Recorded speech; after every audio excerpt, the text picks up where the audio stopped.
Alright, well, hello and welcome back to yet another stream of Rough Rolling, where 10 is a gift and 15 is granted by the grace or pity of a god. I'm Gray, the resident storyteller and GM, and we're glad to have you here again. We should be back to our normal schedule, barring any unforeseen hiccups, and for now it'll be a fun few sessions, a lot of exciting things to come, and I'm hoping both my players and the audience will get to see some real developments here in the next few weeks. So, aside from that, we've got some things cooking on the back burner that we're hoping to make real here soon, but until then, let's review what we did last time. Joel, why don't you have Daxius bring us up to speed? Daxis has just been kind of sleepwalking through this day. Just woke up, was dragged over. We were dragged over back to, after already speaking with him earlier. We went back and spoke with Lightfried, the Frost Giant, to listen to more of his stories. Actually, probably the only thing I was interested in pretty much the entire time. He had some... Spoke about stories of old, about the giants and humans. 3-part story. If you want to listen to the full of that, you can. It's all on our VOD. Free to watch. It's also on YouTube. Like and subscribe. Like and subscribe, follow, ring the bell. Whatever the other things are that are apparently... Like, comment, subscribe, share, tell all your friends. Add to your Blood favorites. sacrifice. do some Make sure war you crime. watch it a couple of times to help it with the algorithm. Mm-hmm. Make sure to buy bots that will subscribe to our channel and inflate our viewership. Please at Susan on Twitter to tell her to give us more subscribers. Yeah, what we really need to boost our popularity is to start a harassment campaign. I feel like we get a lot more numbers that way. That'd be very It works good. for politicians. Any press is good press. And we should all start wearing those shoes that are like very clearly stilts, and just make it look like there's a foot in there. The ones that Ron DeSantis uses. I think his name is Rhonda Santis. Based on his Ron. high heels. Ron, Oh, I hate Ron. Disney, DeSantis. Jeff Bezos? Okay, but Yeah. Jeff Bezos is actually kind of hot. No, we're moving right along past that. We Hold are I'm on looking up a Twitch. picture. No, no, I'm looking up we're- a picture. We are What on he looks Twitch. like We right have now. to say that. He owns us. You're right. You're right. Yeah. I want We got- everyone in the circle to say that Jeff Bezos is hot. Jeff Bezos is hot. No. So what else happened? At the end of the conversation, Dax just got some tidbit about some people up in the north, some of his people, and then after that, they went over to the manor hold for a party that Garugamesh had some connections to.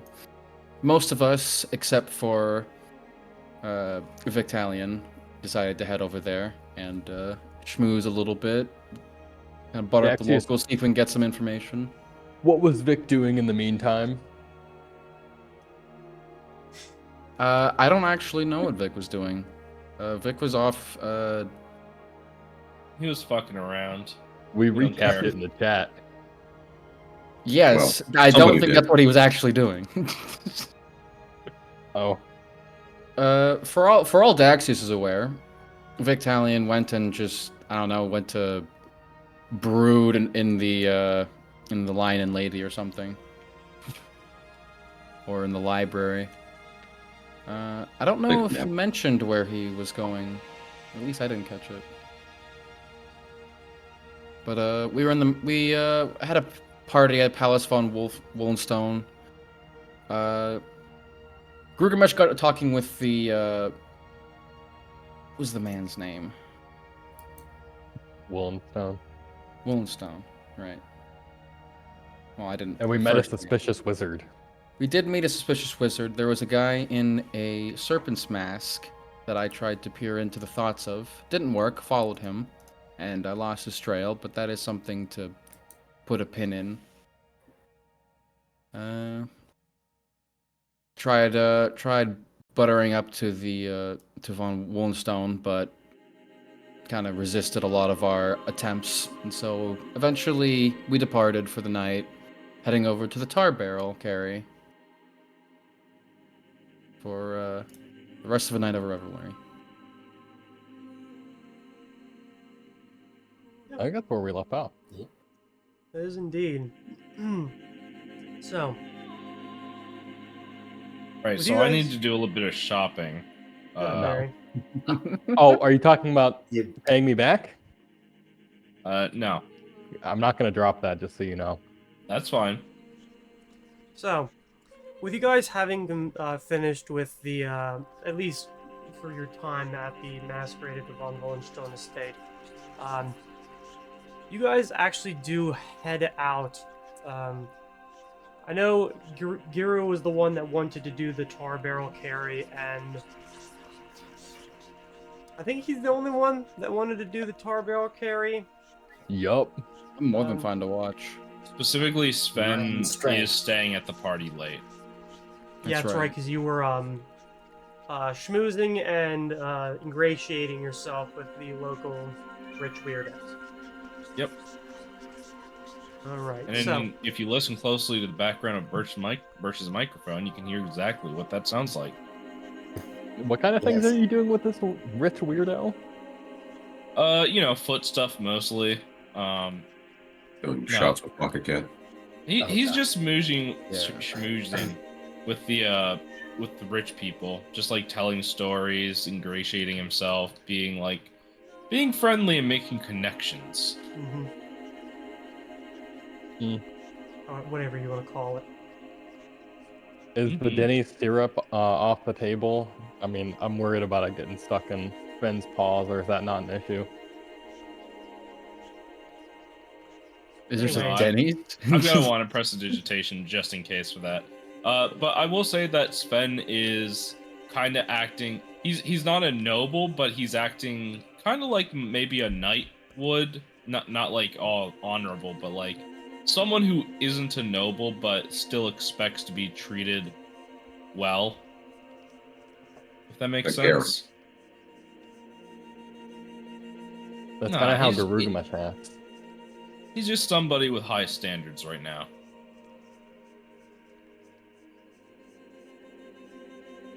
Fair enough. You have performed rather well.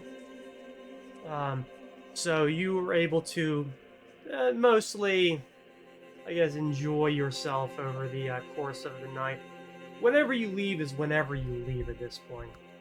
Mm-hmm. However, you will not be enjoying the other event. Before you guys go there, you are told that you will have to go to one of the northern gates. But before that, does anybody try to go get Vic, or is he just going to be left at the chapter house again? I'm happy to go and get him. I thought you were gonna say I I'm can happy also- to leave him. I can also send Etur to go and get him. I mean, I don't know. If he wanted to, he would. it's fine. I got retraining stuff to do. Oh, okay. Up to you.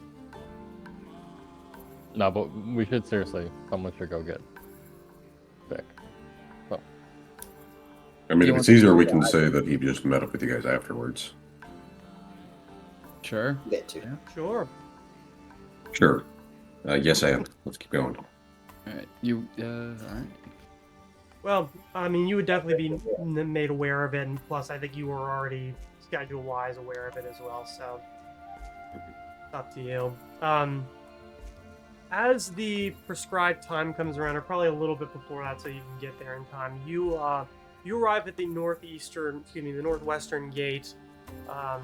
So you actually don't need to travel very far. Once you're there, you meet a group of individuals, primarily men, although there are some women, who are geared out in what one would do a lot of heavy labor in. Few of them are wearing things like blacksmith smocks and other protective gear for things with dealing with high heat. Hiro, do you even change your clothes? Oh yeah, I'd go and change into my, Normal clothes. yeah, not my armor, but normal clothes. So, there is also a sizable crowd of people standing around, mostly focused on the 10 barrels. Well, not full barrels. Most of them are cut in half. and they're filled up about 2/3 of the way with what looks like to be heavy tar or pitch. Thus the name. There are a couple others milling around, and you guys can get the idea as to who is running it. There are some people who are wearing vestments, basically the clothes of a priesthood. However, these are not the priesthood that worked at the Red Temple.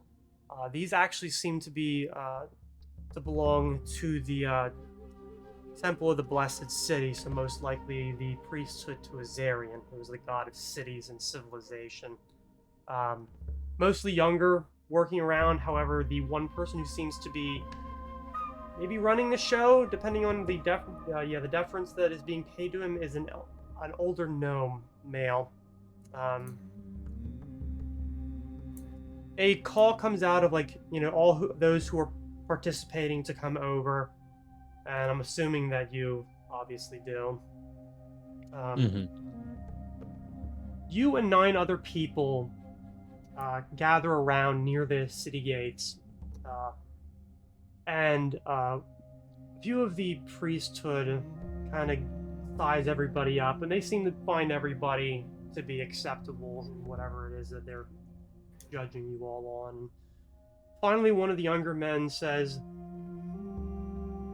"Does everyone here know what it is they will be partaking in today?" I could use a refresher. There are a few other people that are like, yeah, there's definitely a handful of people who are like, I'm not 100% sure, but the other ones who are like, yeah, I know everything, look at everyone else, like, you guys are dumbasses. And the priest nods his head and says, "The goal here is not a race. This is a feat of endurance." He gestures around to the multitude of half barrels filled with tar and says, "You will be carrying those from here," and he gestures to the gate, "all the way into the town square just outside of the trophy room. For those of you who have been through town, you'll have noticed that there has been built an effigy, several, out of straw and hay. That is where you will be taking these barrels. And once you reach there, you will pour the tar over the effigies and then toss the barrel in. So, the barrels," and he kind of looks around them and says, "despite their perhaps seemingly diminutive size, generally weigh around 100 to 125 pounds. How you carry it will be up to you. However, those of you who are not wearing gloves, I would rectify that situation before this begins." You do notice a lot of other people are wearing, like I said, heavy clothes. Heavy in this meaning not to protect you from physical blows, but from heat. I'm gonna use perception to see if there's anyone who's had second thoughts and is backing out. That would actually be a sense motive. That'd be a sense motive. Okay. Among the other guys who are standing around, you see a guy kind of look around, like, not certain, like, what's going on, but as soon as he sees everyone else kind of go, yeah, we know, he's like, just shuts up, because, you know. Does he have specialized gloves? Most of them do. Even if even that guy is dressed up, he appears to be dressed in the vestments of somebody who probably is a fisherman or something like that. So the clothes that he's wearing are pretty heavy. They're definitely not made for, like, working in a forge, but they'll probably work.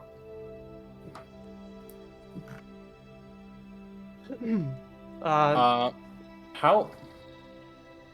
I'm trying to think of a way to go about getting these gloves.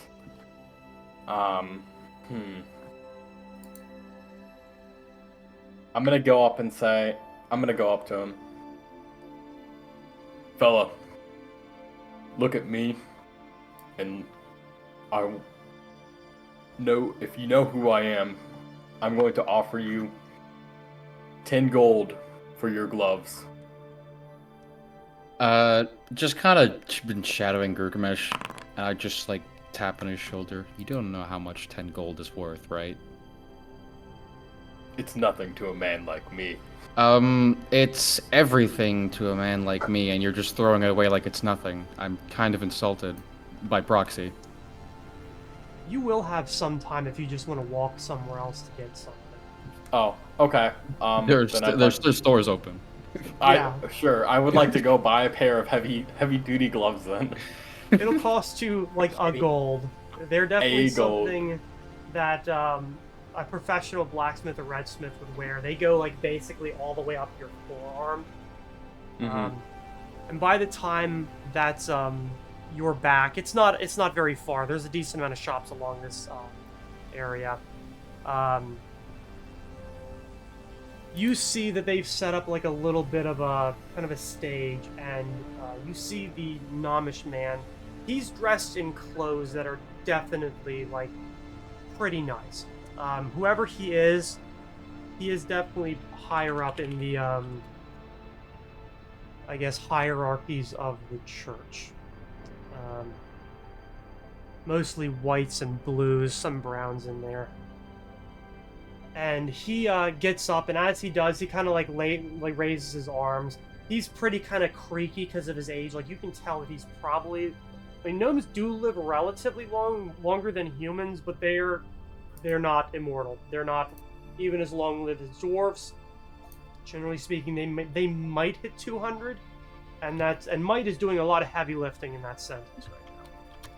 So he gets up, and as soon as he raises his arms, like the crowd quiets down, and he kind of gives like a little bit of like an appreciative smile, and like he's quiet for a moment, like his face kind of falling, and then he opens up, and like it almost seems like he changes into someone significantly younger, and he calls out, "For 1,000 years!"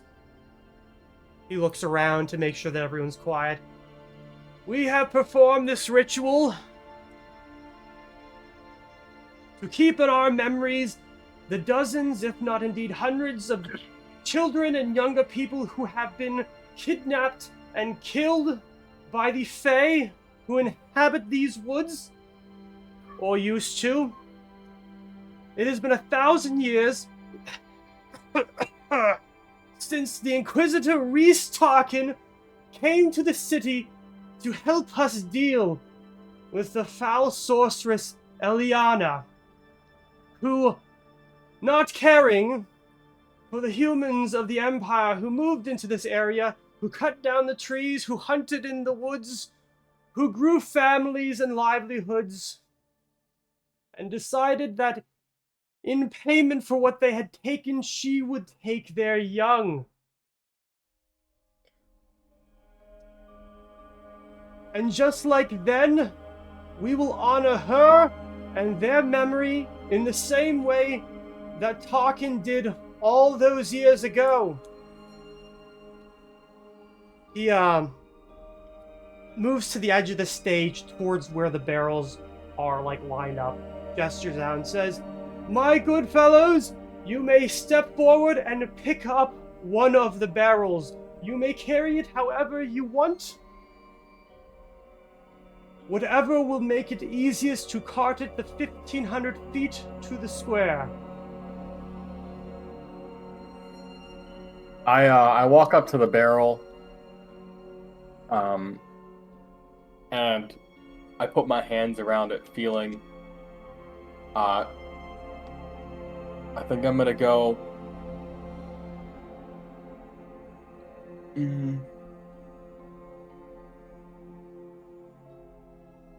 I think I'm gonna try and put my hands underneath of it and hold it kind of like this, squat. Okay. So kind of lifting it up like this to hold. No, an Okay. underarm grip like this. But I do have the dwarven trait of slow and steady, As I'm picking it up, I'm going to feel for the center of balance and balance it with my own. Well, you do notice that the center of gravity for it seems to be pretty low. And you do notice as you pick it up, like, despite the interior, like the contents being liquid, it does not move. Like, it is Right. thick as shit. Tar and molasses are about as equal in viscosity. Most of the other men do squat down and pick it up. A decent amount of them hold it like up on their shoulders or even actually up on top of their heads. Mm-hmm. Those that do pick it up that way and are definitely on the taller side kneel down. The Nomish man steps off, drops a couple of feet to the ground, relatively with aplomb, and walks along the front, like just studying everybody. Most of the dudes here, even like the quote-unquote weaker ones, are built like brick shithouses. Mm-hmm. There are definitely a decent amount of blacksmiths. There are guards. There are soldiers. There are local people who you've seen compete in the Red Temple and the not in the tournament, but in the smaller events. Most of them, however, do appear to be local of some kind. Primarily human. There is a one other dwarf and a dragonborn as well, a red-scaled one. And the Nomish man says, "If you feel that you cannot carry it, it is the best thing to place it down and not drop it." He then lifts his hands up and then goes from person to person, lighting the barrels of tar on fire. Wow.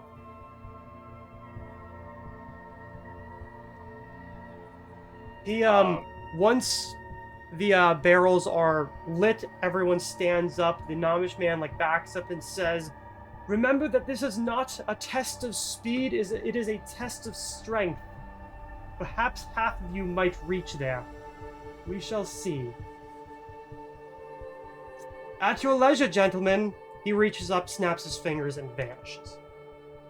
So, I yell out, "Friensburg!" and I start taking slow steps towards the wooden effigies.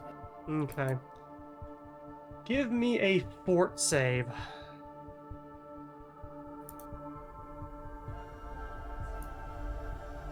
You got this. Big money. Hey, let's go. No wingies.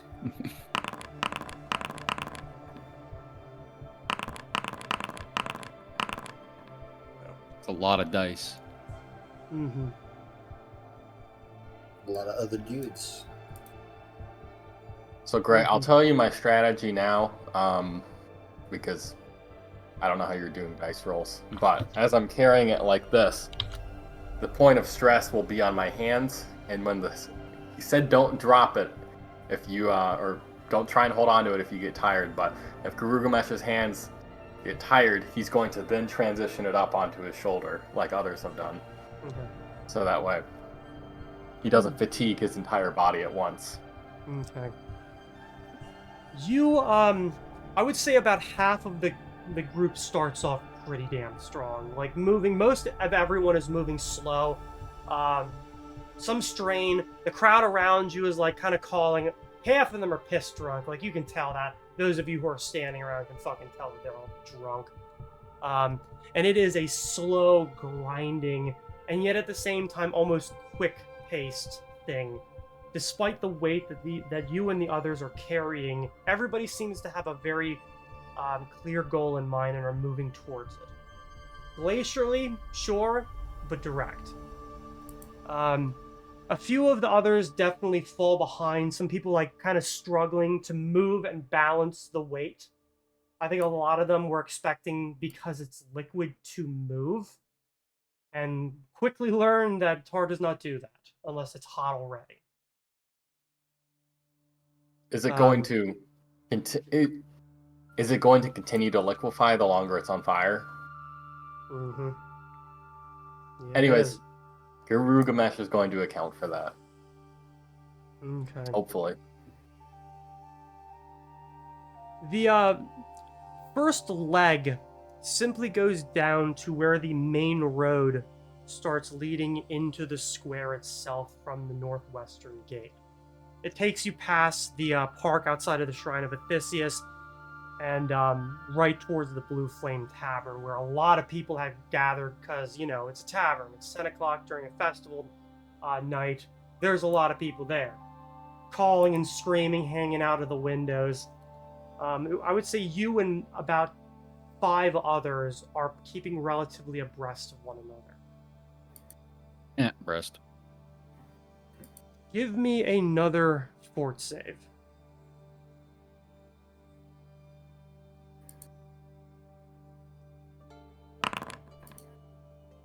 Heck yeah. Well done. That was all skill, guys. No luck whatsoever. Luck in my dice rolling game, it's more likely than you think.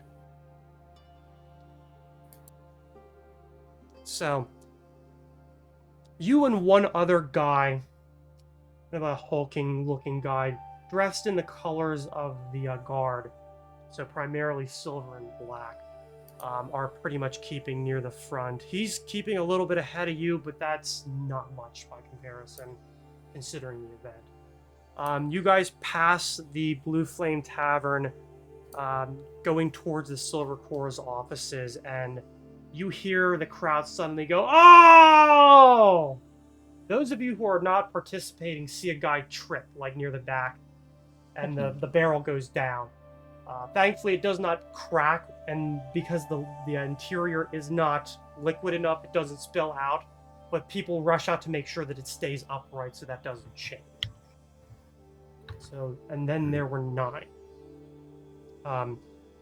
As you are passing into the next area, 2 other people bow out as well. Whereas the first person tripped, these people realized, I don't think I'm going to make any farther. I don't want this falling on me.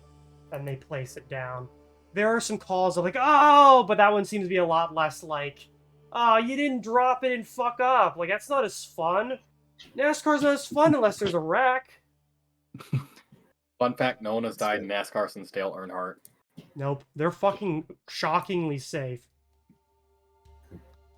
Give me another fort. Can I use the guy in front of me as a bonus to motivate Garugamesh?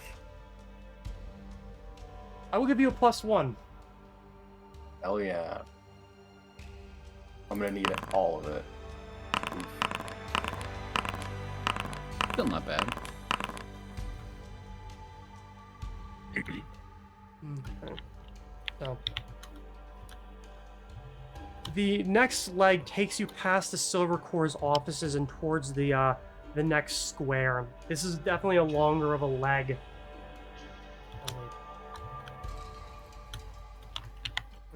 That actually goes out. Okay. So, and you and that same guy are still basically in step with one another. The other people are behind, but they're not like falling behind. They're not like giving up. They're just not nearly going as quickly. As you get towards the next square, which seems to be a much more populated thoroughfare, there's a lot more people like throwing stuff. You can hear like noisemakers and instruments being played. There are kids that are like running along the side, like waving stuff and making noise and, you know, throwing stuff. There are kids that are wearing like masks that are really like caricatures of like fey women. Like, think Hansel and Gretel, the witch, kind of going through that. Others are wearing like horrific looking like death masks that look like they're burning and that kind of stuff. It's really fucking horrendous. Right now, it's basically you and one other guy to take it, at least as far as you know.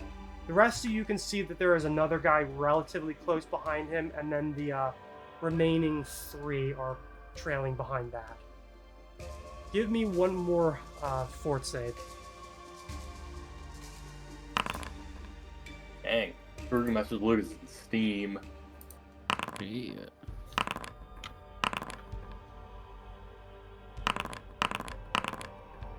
Okay.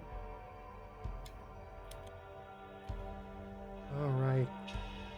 You and the other guy get to be flush with one another as you go into the final stretch. It has been, I want to say, a grueling fucking process. You, during the, not this leg, but the previous leg, had to move it up onto your shoulders, and other people have had to move it around. And as the time has gotten on, the challenge has gotten significantly harder. Not just because the amount of weight that you're carting through this town, but by now, the heat is very, very obvious. Those of you who are following or watching from the sidelines, the barrels are burning. The tops of them are actually starting to blacken and like cool down, like actually break off into charcoal. That is how bad it is. Those of you, especially who hold it up near your face or above your head, it goes right up against your face, right up against your skin, and it is not pleasant. And that is why 3 other people do not make it. In total, only 4 people, including Gurugamesh, makes it to the into the effigies, which in the center is gathered a circle of straw figures, one of which at the center is very large, like Wicker Man large. From the movie, not the douchebags that go out into the desert to do drugs and, you know, get high and dance in the desert for some fucking reason. Rich assholes would nothing better to do. But around them are like about a dozen smaller ones, obviously meant to be children. And as you guys get close, you pour, like dumping it out onto the effigies, and then, however you want to, pitching the barrel into the center. Gurugamesh, you get there first. The other 3 are like right behind you. Gurugamesh is gonna pour his, and then he's gonna do a circle throw and just chuck it straight into the center of the big one. The effigies go up, well, like dry straw. It is very quick, very sudden, before the tar spreads out, and up the effigies, licking, like the fire licking up it and seizing at it. It's almost, as the fires go up, those of you who are standing near, it's almost like you can hear the screams of those who died in this way. And as the fire begins to go up, the Nomish man appears kind of out of a puff of smoke, dropping a couple inches to the ground, and turns around and like raises his hands up towards the effigy. Turns around to the crowd, like touches his fingers to his throat, and with a magically enhanced voice screams out, "And thus dies the sorceress Eliana, and with her at least 24 captives from old Innsbruck. The elven gate into the Feywild was destroyed, the cave in which it was held, and all of the warriors who guarded it were turned to ash as the traps of barrels of tar were set alight and kicked down into that hellmouth. And just like this, we celebrate hearing the screams of a monster who kidnapped at least 100 innocent children, and the victims who could not be saved. And we remember every year. Never forget. The Fae are beautiful, but they cannot be trusted." And he takes his hand away, takes his bow, and there's like a cheer. Drink is had, like people throw shit towards the effigies. And in the center, like, it is a fucking raging inferno. For those of you who have never been here, who have never seen this, it is surreal in a way. This mass of people drinking and eating and cheering and throwing shit, There are definitely people, especially those who are dressed in more religious clothing, who are much more somber, who are looking at this in a way I think most people who would have, understood what this is about would. Although then again, tragedy and time equals comedy, so I guess 1,000 years is long enough to laugh at such a thing, and yet, as the fire climbs up over the largest effigy, which was dressed in, like, ratty clothes to indicate, a dress, like a robe, and begins to crack and even break and fall apart. It is morose. It is truly fucking morose. Those of you who made it the entire way into the center and got the joy of doing a little bit of arson, you're treated pretty well. Most of the people, like, free booze is handed out. Food, primarily like puff pastries that have like a glaze on top of them, are handed out. That seems to be a thing with this, and you're not really sure why. I'm certain Gilgamesh probably basks in this.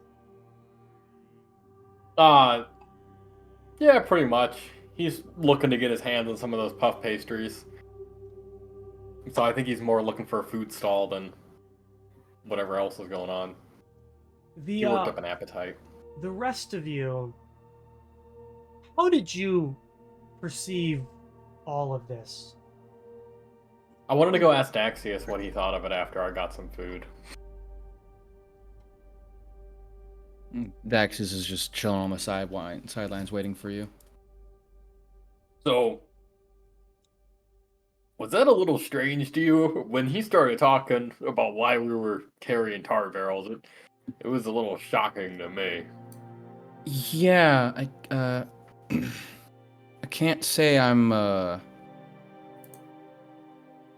it's of all the things to celebrate, I don't know why it's always this kind of thing with human celebrations. Well, I mean, I can understand holding a grudge for 1,000 years, maybe in dwarven or elven culture, but it seems a little barbaric for humans to be doing it. I mean, that's like, how many of their generations have gone by, and they're still calling for the death of all Fae?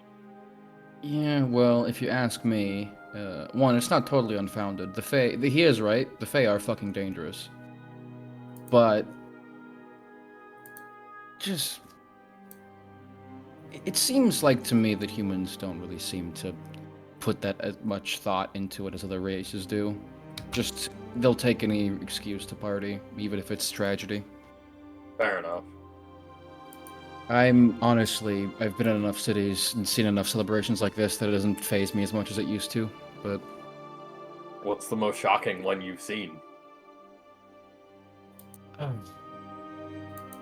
There was a town, I don't remember the name, it was much smaller than this, but there was apparently a good, 200-300 years ago or something, there was some genie that fucked with the mayor, and now they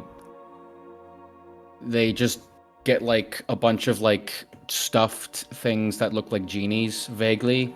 They whack them, and then candy falls out, and then they get, a huge pyre and stuff, and they burn books in it that are related to the Fae. It's really really weird. I wonder if they import books every year, just for that purpose. I didn't stick around long enough to find out. I got out of that town real quick. Oh, yeah. You do get the feeling, you as well as everyone else here, that the people who are celebrating here, this is Christmas to them. For some people, there's a religious importance behind it. For others, it's just an excuse to eat food, get drunk, and do dumb shit. The whole, rigmarole around it seems to be far less important than everything else. My biggest outstanding... Here's your presents. My only outstanding concern is just why do they need an occasion to do all this? I mean, if I wanted to have like a big celebration in a town I lived in, I would just say, "Hey, everyone, we're having a fucking celebration. Deal with it. We're all getting drunk tonight." Well, I think the occasion behind it gives them reason to remember it's happening.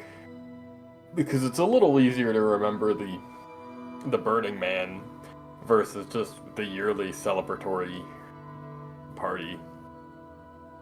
I mean, suppose. think back to, I don't know. I mean, I was going to use the example of Saturnalia, which was just a big excuse for, the Romans to party Mm-hmm. under religious pretext. So, Well, I suppose for those who are religious, they do need to give themselves an excuse, but unlike them, I'm not bound by those rules. yes, well, not everyone's an adventurer who can get shit-faced every night and not be looked down upon. Oh, well, still looked down upon. By who? That's besides the point.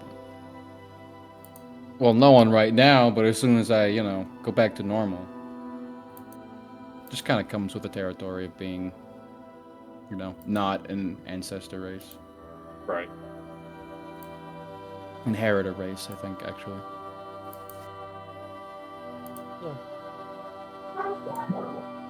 Regardless, did you enjoy yourself? It was fun. It was a nice workout.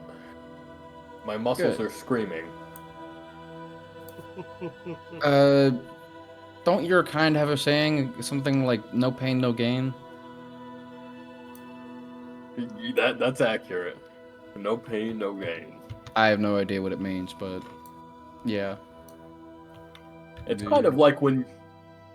This might relate to you since you are Kitsune. It's like when you prune a tree for new growth, you must push your muscles to the extreme to rid yourself of that weakness. Right. I've just never understood. I love the racism. That was not... It's like how Now- you Kitsune do nature things. That wasn't racism. That was me trying to relate to Axios. You just Yeah, kind yeah, of think buddy. for a second, And like, he did had I the ever social prune skills of tree? Wellerock. Well, I think I understand what you mean, but I don't know. Just never really been the muscly type. I think I get it though. Yeah. Well, I guess there's a reason you stay back in the fight. We only need so many ripped, muscly, oily dudes in this group, and the competition's already pretty fierce. And then Garugamesh flexes and his shirt rips off. Daxius actively makes an attempt to not look at him when he says that sentence, and his shirt rips. Yeah, a lot of oiled up guys around here. Gilgamesh bought a shirt that was 3 sizes too small explicitly for that For this, reason. yeah. Mark off 1 silver. Oh, thank God, I can breathe now. Well, speaking of muscular men, should we check in on Vic? He's here. We probably should. He is? He's just standing silently in the corner, like just off screen, like the camera pans over, and he's standing there, and then the camera just pans back. He's just standing there. He's got a cream puff in his hand, just kind of looking at it. He's wearing a shirt that says, "I'm not as think as you drunk I am." Or it's just the piece of the shirt from Gilgamesh that it ripped off, just stuck to his armor. He's looking at it like, eh. I mean, are you like right beside us, or where are you at? General vicinity.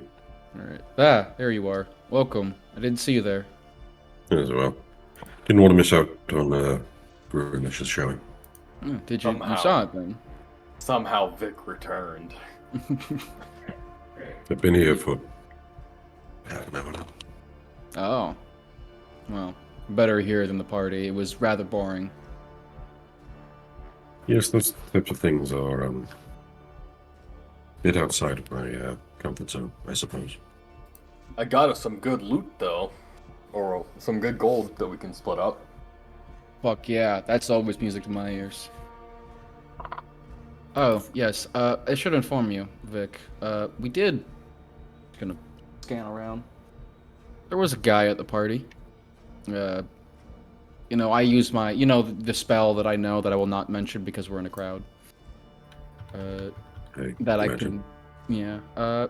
They were able to see through that and notice I was there.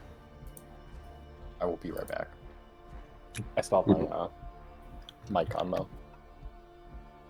I'd say that's entirely unexpected if they have some amount of magical capabilities. It was a person in a serpent's mask, and, well, I don't know who they were, but it's just, if could be something to put a pin in and at least be aware of. That I don't know if they were able to see through my disguises or anything, or if they were able to find out if it was me doing it, but just I figured I'd at least keep you up to date. Appreciate it. Something to keep in mind should we choose that as a going move moving forward. Speaking of moves going forward, what's the plan for tomorrow? Well, I suppose that's something that we, as a group, haven't quite nailed down, but I presume that we're, at the very least, pursuing the idea of figuring things out with a undead situation. It is the last day of the celebration. You could do it tomorrow or the next day, depending on everyone's feeling. I would be happier to get it done sooner than later. I'm not really one for these kind of festivals. Yes, if we can find the rest of the party, it might be good to nail down exactly how we plan to go about this, but in any case, it's probably not good talking about it in the open here. Yes, I happen to agree. Where did Gilgamesh run off to? I think he's doing laundry. Out here? I mean, he did lose a shirt recently. True. You I fixed actually that by saw doing him. laundry. Maybe it was his last clean shirt. I actually did see him, out by the Lion and Lady. There's the fountain there. I saw him one morning, like a few days ago, just washing his clothes in it. So that really wouldn't shock me.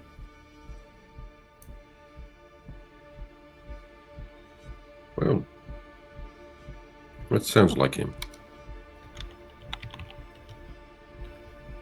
I assume we're all meeting back at the chapter house after festivities are taken care of for this evening.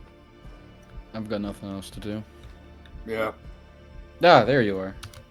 Ooh. Let's get a new shirt on. You're better at appearing and disappearing. Yeah, well, I've invested a few points into stealth.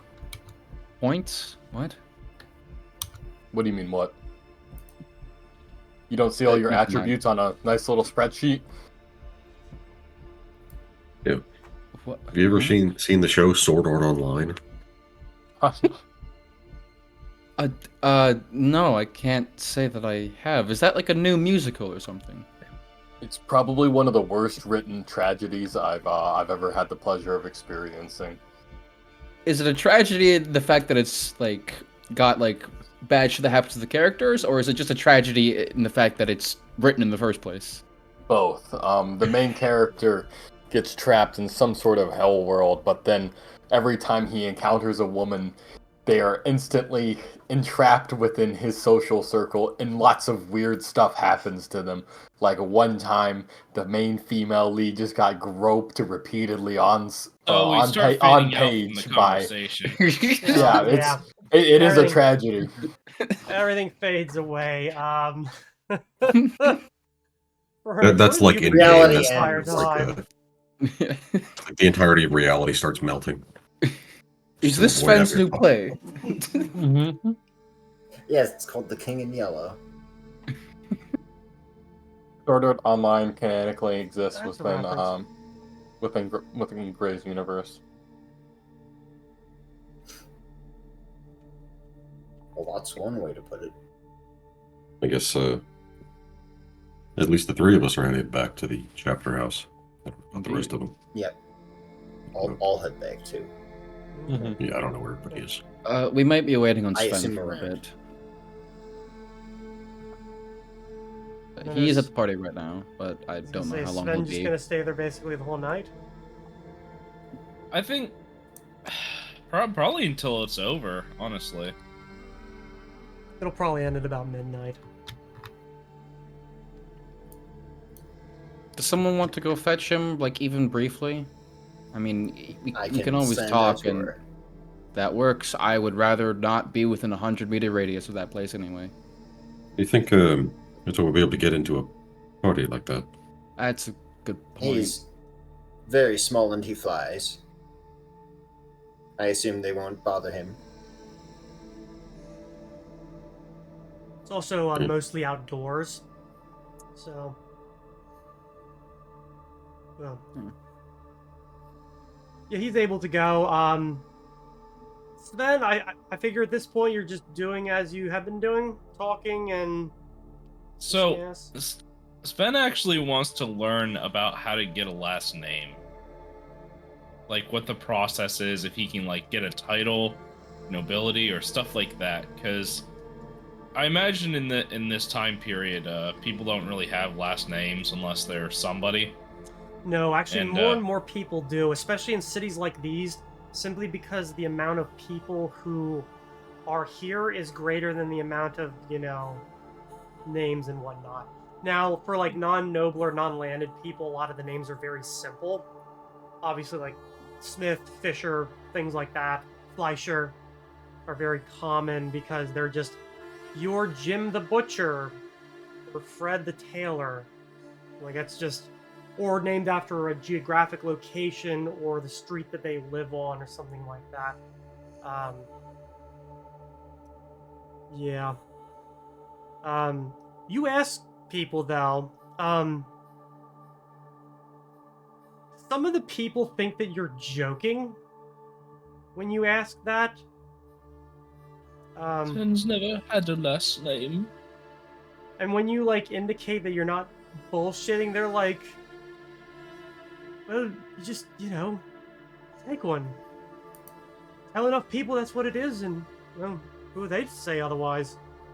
As for the nobility part, well, either you have it or you don't. But you can buy nobility, right? Again, there's like another person standing nearby and says, oh, don't listen to her. You can earn things, if you get in with the right people or do the right impressive thing. It's generally a lot harder considering that there are only so many titles to go around, especially in a smaller kingdom such as this. A larger place, so ingratiate yourself with the right nobles and, well, you could technically earn a surbit for your name. Maybe. I might have to look into this kind of stuff. We can roleplay this out if you want, but Sven, I'm not. I think Sven's very interested in this kind of thing, but I don't want to take up time roleplaying if we want to do other stuff. I want to hear it. It's cool. I personally am a bit like the name Spence Storytolan. It sounds like storyteller. I think that'd be a cool name. If you're open to suggestions. Spin chain. I've heard of such things as buying noble titles, but I, in truth, don't know where I would go for these things. Do you go to a baron, a prince, a king? Well, generally as high up the ladder as you can go. It's not impossible to buy a title. I mean, they're saying that Baronet Ulrichsen was given one just so that he wouldn't move his ironworks to a different city. Make yourself important enough and part of the system enough, and they'll give you one just so that you won't go somewhere else. As for actually exchanging money for a title, it's not impossible. And another guy kind of nods and says, in the right place, in the right cities, you can always do that. But in Farand and Devron, it's a lot easier, considering the weight of titles down there isn't nearly as, He kind of, like, rolls his head and, like, laughs a little bit with the other man and the one woman that you've been talking to, and she, like, kind of pushes them a little bit. They're mostly pretty plastered. There must be a joke there, but they don't tell you. I can infer. Perhaps I should. I suppose there's a good many ways I would go about it. Which would you recommend? I imagine perhaps owning some land would be a good start. That and maybe marrying the right person, that's always the easiest way to get into it. If you're not, too picky about who it is you shack up with. I'm sure there's plenty of women that I would like, but not a great many nobles who would willingly wed off their child to an adventurer like me. Well, that's, one way to look at it, I suppose. Yes, Wow. yes. Perhaps land is the best way. Sven considers buying land for the rest of the party, I guess. I think to have a title and to get a title from land, you need to have people who live on that land. It's kind of nebulous. Technically, that would be true. Like, if you want like an actual title, baron, count, whatever, that is actually a governmental title. Like this, I'm talking to you as like an actual, like a DM to a player. Right, no, I get it. So it would have to be something that is granted to you. That said, technically there are an unlimited amount of titles. If a king or prince or whatever, carves off a piece of land from somebody else's title and says, "This is yours now. Do with it as you please." Technically, you become a baronet, viscount, baron, count, duke, what have you. It's a good way to make enemies with your new neighbors. Yeah, I know, but that's sort of how it goes. Also, this is an era, at least towards the end of the era, but still within it in the right places, where nobles will go to war with one another, like within the same fucking country, in order to take land, title, money, whatever. So, yeah. Shit, let's just do that. The start of land war in Asia. I mean, we're playing this high fantasy sort of role play where we're fighting like vampires and dragons and stuff. But we could just go full on Game of Thrones where we raise an army and just take over other noble houses. I don't really want to do that, but if that's what the way it goes, that'd be kind of funny. Would be maybe in 10 levels. Yeah, God forbid we do anything plot related in this game. Yeah, maybe once we're level 20 we can do that. We see one of Gray's NPCs coming down the road at us. Quick, don your hats of disguise and act like someone else. Oh yeah, someone wants to speak to us. Time to change our identities and run off. Again. Hey, let's go get drunk and go to a party. We've only done that every single fucking night. I mean, we certainly have the reputation right now to be good landowners. I mean, sure, we get plastered every night. Can we please move on? We don't need to worry about this right now. So, We haven't done anything in like 4 sessions. Yeah. Yeah. At least you said it. Yeah. So, who's going back to the chapter house now that the event is done? I will. Okay. Then Etor comes to you, delivers the note that Burnix has written. Probably just. I tear it up. I'm not there. Yeah. So you're a big boy. You can take care of yourself. Unfortunately, I cannot read. No. That explains everything. All right, I'll return to the chapter house.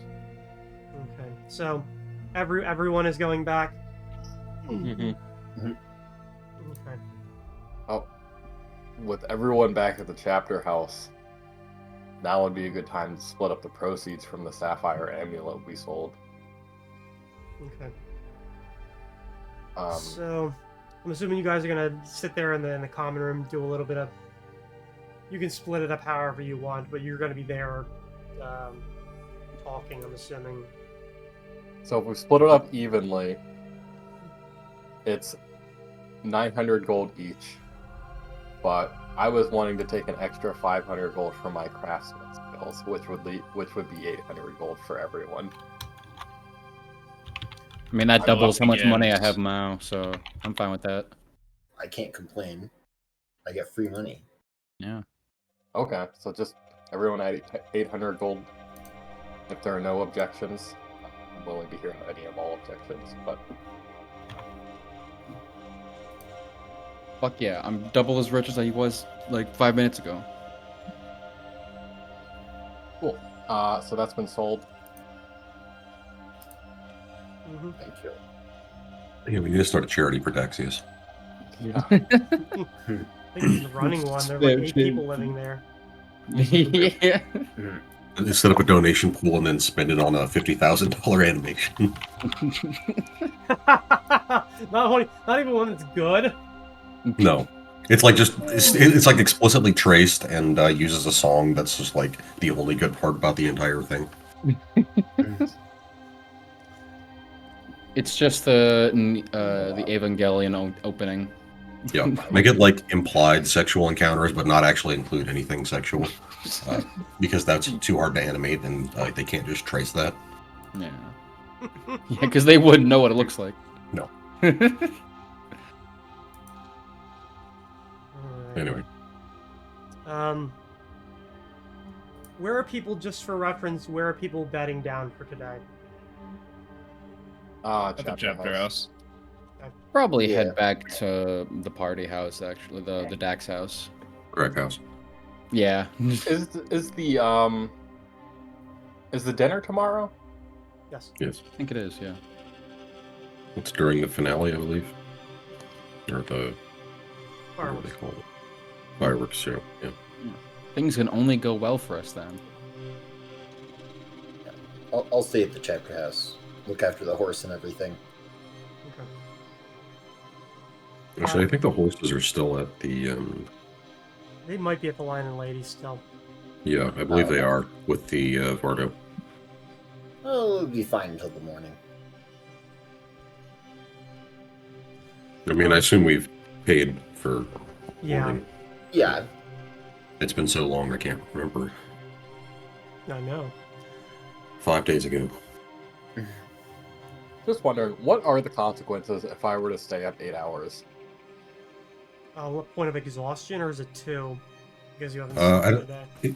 It's not exhaustion points. It's the fatigued condition. Right. and then you get the fatigue condition again, and it improves to exhausted. hmm What are the debuffs for that? So, Move at half speed, And neither minus run nor charge. minus More importantly- 10 penalty to strength and dex. More importantly, for you specifically, you cannot rage while you're fatigued for Mhm. whatever reason. I'm just like, Hmm. oh, Are we planning on doing combat tomorrow? I mean, Potentially. no, but it could happen. Could happen. Okay. Well, Also, do we want to say that we spent some healing to clean up any of the health that we're missing? Because I'm still down like 20. Yeah, I have the previous day. I have channel positive energy, so like Perfect. 17. One of them is probably enough, but I can burn the other one. That's enough for me. The rest is like how many? It's 1 per level when you do a rest. Okay, then I should be fine. I'm down 4, so Okay. Yeah, you'll be Yeah. chilling. Yeah, it's 1 Mine's per good. level plus con modifier, I believe. Yeah. I think some people say it's con per level as well, but I don't think that. Or maybe I'm remembering wrong. But no, it is just 1 per level plus con. So that'll cover. So, Daxius, as you're leaving, you see the barman kind of like wave you down as they're like finishing up for the night. Here we go. And I just make my way over to them. Sit down. He like puts some stuff underneath and then walks down and says, "Meant to get word over to you a little earlier, but it's been," and he just gestures around. It's been, even this late, it was pretty fucking busy. Right. Oh, this came in for you, and then he lifts up a box, wrapped, well, not wrapped, but like it is like tied up with a note on it. Says to go, one of you, you're here. You got it? No problem. Have a good night. Yep, you too. I'll just flick him like a silver for his troubles. Alright. I'm gonna look over this box. Is there any like sigils or anything on it that I would recognize? So the package is pretty plain. It's only about yay big, like square. It's wrapped pretty simply, tied up in twine. There are no exterior like marks on it, except for the stamp of the Reichspost, indicating that it was handled by them. Okay. There is like I said, there is like a tag, like a note attached to the top. I'll take the note off and read through it. It reads as follows. I'll be looking forward to a message, Cyrus.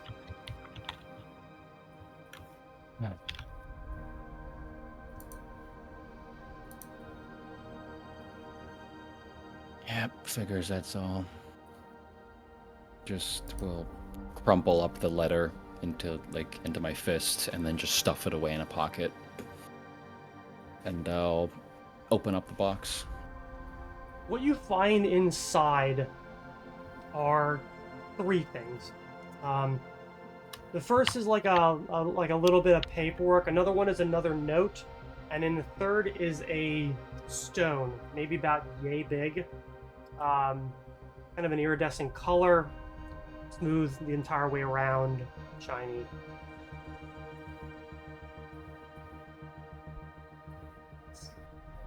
Sorry, you said a stone, a note, and what was the first thing? A bit of like folded up paperwork.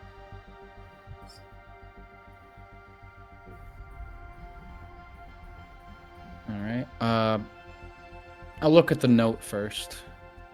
The note reads, the instructions on how to use it are attached. This is my address. And below that is a combination of like symbols and draconic. From what I can gather, this is probably a sending stone. Bingo! It is a sending Alright. stone. So, let me Fuck grab yeah. that onto your character sheet. Let's go. Now, I've never used sending stones in any game. Are they only attached to one stone, or can they be like set to like other like frequencies, quote unquote? I think So, they're only attached to one. this is how they work in the setting. A sending stone is basically a piece of iron that has been smoothed out and rounded. It's usually about yay big. You can use it to basically send a message to any other person who has a sending stone, as long as you know basically their phone number. Oh. Okay. You are limited to a single 100-word message, which, like on the, it does explain it on the item. So, Right, I'll read when through it. crafted, it is inscribed with a series of dots and dashes, here being draconic, indicate a unique identifier. A sender who knows, has contacted or has been contacted by a stone can be contacted again, as the identifier is magically stored. A user cannot attempt to send a message to a stone that they have no identifier for. This works as the spell sending modifier. The sender must spend a full round action concentrating on their stone to deliver the message. The message can be longer than the actual sending spell, but no longer than 100 words. The recipient must store the stone within them or have physical contact with it in order for the message to be sent or received. Should the recipient leave it unattended, the Ioun stone will store the message and glow, pulsating gently to alert them until touched. The message is delivered to whomever touches the stone, whether or not they are the intended recipient or not. If a new message comes in to said unattended Ioun stone from the same person, any old messages are overwritten, and a new one takes its place. Basically, like how an old answering machine works, with a tape. Except it's limited to 1%. A stored message lasts for 72 hours until dissipating naturally, or if it is received. The sending stone can be used at will throughout the day. Distance is no problem, but messages can be blocked by any means that would block magical communications. However, non-magical barriers have no effect on the message delivery. The recipient must be on the same plane the sender is on. Distance, however, does not affect the speed of delivery. Distance, however, does affect the speed of delivery. Short distances, like up to 5 miles, can be rather instantaneous, whereas further distances take progressively longer. No known distance limited is known, but a sender in Faria can expect a recipient in Wohnstadt to not receive it for several hours. Good to know. Okay. And with that, I'll look over the folded up paperwork that is also there. Basically, it is explaining to you what I just told you. It is instructions on how to use it. Perfect. Okay, I don't want to mumbles to himself and he thinks he don't know what a fucking sending stone is.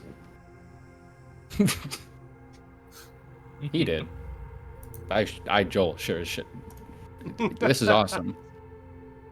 I needed those instructions. I'm just gonna do this really quickly for my own interest. Daxius, kind of thinking back to the party earlier, to all the nobles he was around, especially the ones that were like groping his fur and shit. Is kind of just lost in thought for a while. Is holding on to the Ioun stone. He just starts like trembling, shaking before he has to grab himself and stop him.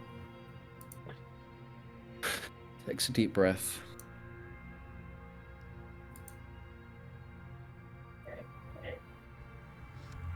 Puts it up to his lips.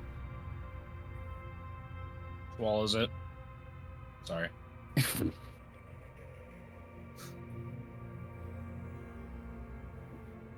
It's me. Whenever it's good to talk, I'll have this on me 24/7. Over. And he just tosses it on the table and just... I need something really strong. ASAP. Now. On the double. Okay. I will say that messages that are sent are delivered in your voice, basically as a message would be. It's not just a recitation of the words that are sent. It's basically a delivered message. Okay, yeah. The bartender comes back over, puts down a shot glass and says, "How strong are we talking about? Regular strong or forget the last couple days of your life strong?" Something in the middle. Right. He turns around, leans down, grabs a bottle that has some markings on it but appear to be like smudged. Turns around, pours you a finger and pushes the shot glass over to you. Take the shot. You gotta puke on the floor. Yeah. I need stronger shit than this to make me puke, but I'm gonna call it early tonight. Yeah. Thanks for the message. And he'll just make his way home.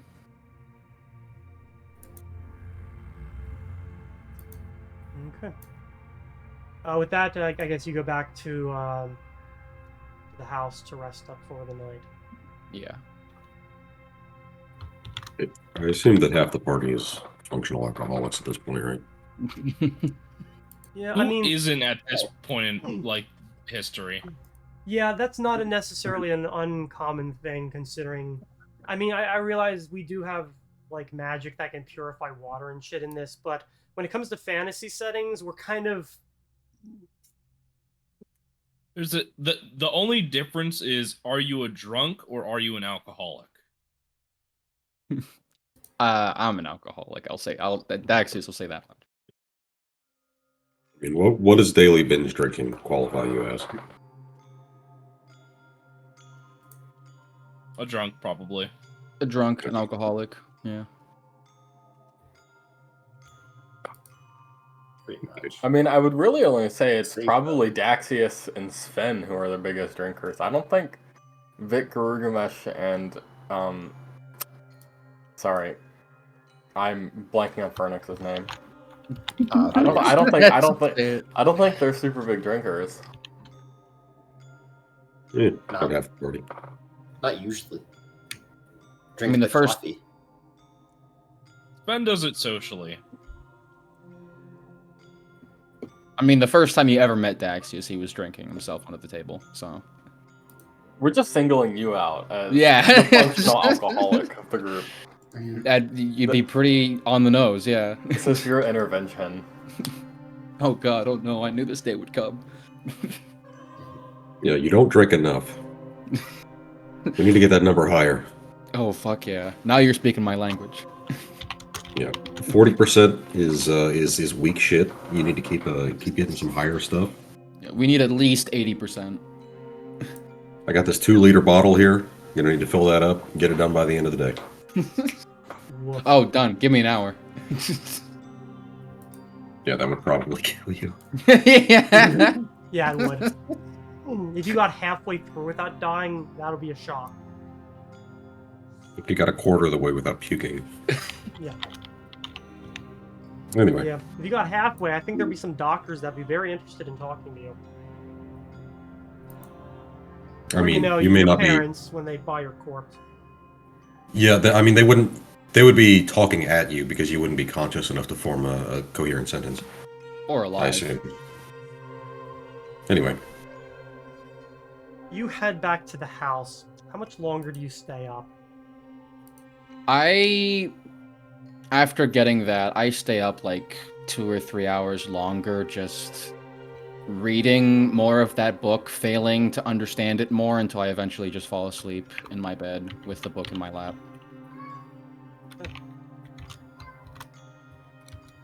It is about maybe 50-ish minutes before you see the stone glow.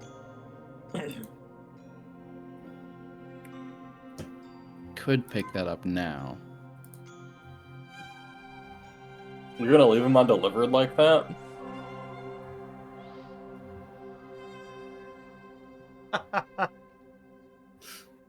Fuck. I pick up the stone. Alright. Is this the first time you've used a stone like this before, by the way? Say, yeah, it's the first time he's actually used one, but he's heard about them. So it takes it like a little bit of second, and then you hear like a voice come to your head. Well, hello, whichever one this is. I'm hoping the stone has found you quickly and well enough. I apologize for not being able to come in person. They delayed me with something else. Sometimes when they tell you to jump, you have to ask them how high. Well, regardless, I'm glad the post didn't lose this or deliver it to someone else instead. And that is the message.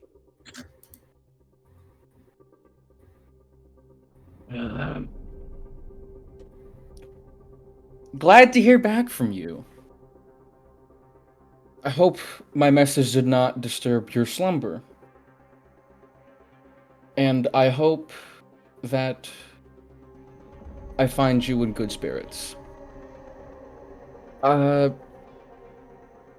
I hope you've been able to look into the matter I wrote to you about. It is of urgent importance to the Valier Society. Thank you, and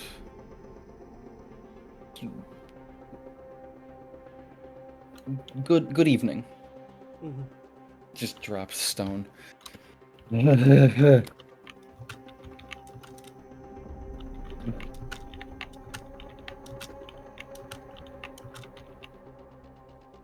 he's just gonna sit in silence for the rest of the night until he passes out.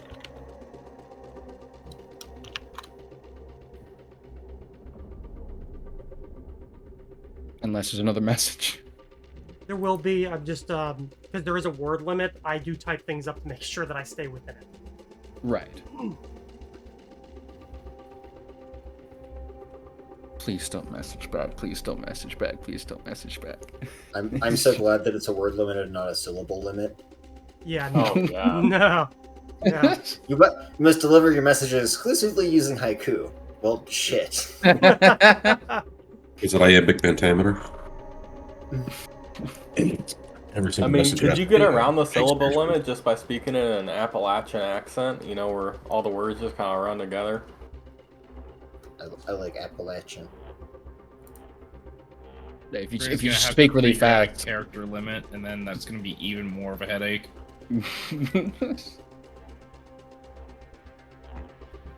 Once again, it's another 50 minutes, so you're talking like, at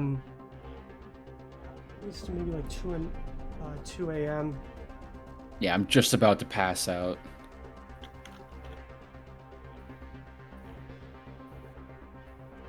But I would say I'm like, I would pick it up immediately again.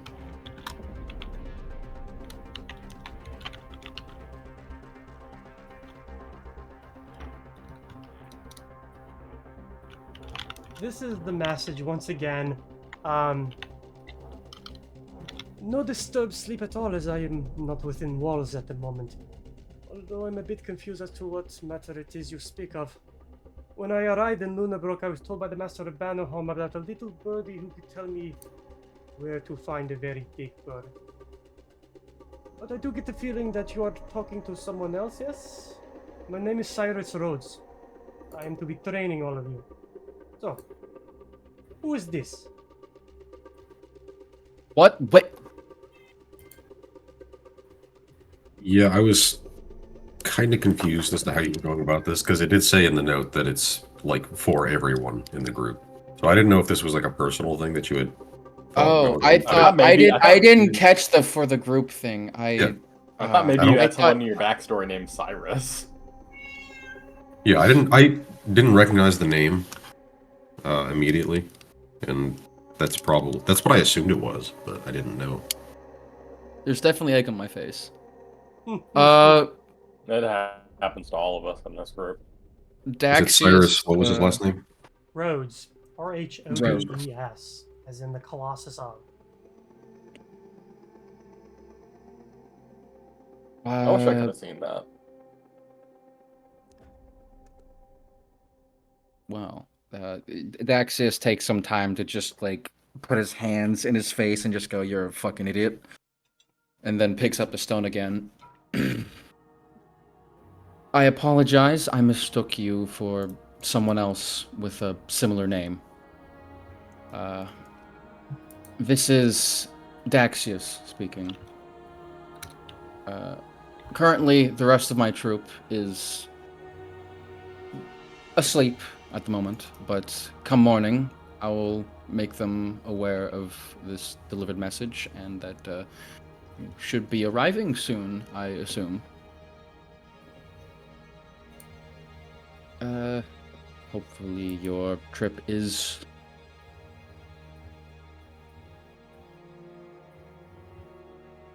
fast, and I put it down.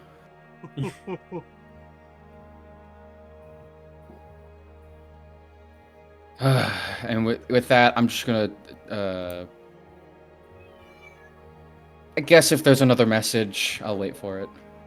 But if I don't see something within 50 minutes, I'll head to bed. Yeah, you pass an hour and nothing comes in. Alright. just a second.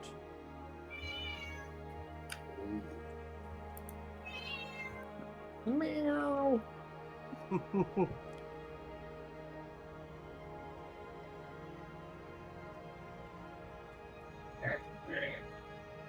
30. I Big might chatty be getting some cold, cats. but it's food time, so I'll be back in just a sec. Considering I'm done and I think the rest of us are asleep. Oh, I'm not asleep. Never mind then, I stand corrected. Gray, what time is it in the game for me? Sorry, say again? What time is it in the game for me?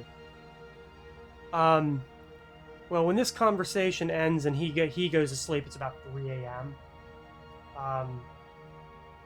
Oh, well. I was wanting to do some crafting before I went to bed, but I Okay.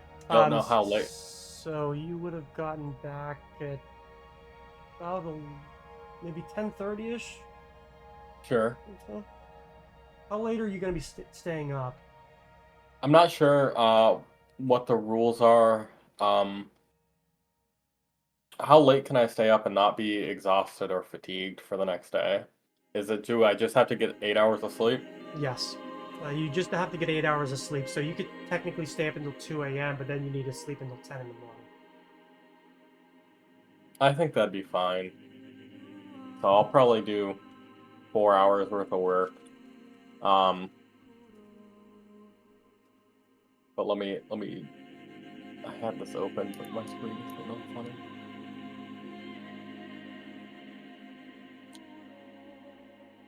Okay. I'm so sorry. It closed on me. So go ahead and give me I the have to go roll through for 3 it. different menus to get to the gems and the bag of holding. Yep. So I think I'm gonna work on. I'm gonna do one of the small diamonds from the bag of holding worth 300 gold pieces. So that should be 3 hours of work. Okay. And I'm going to roll craft for that.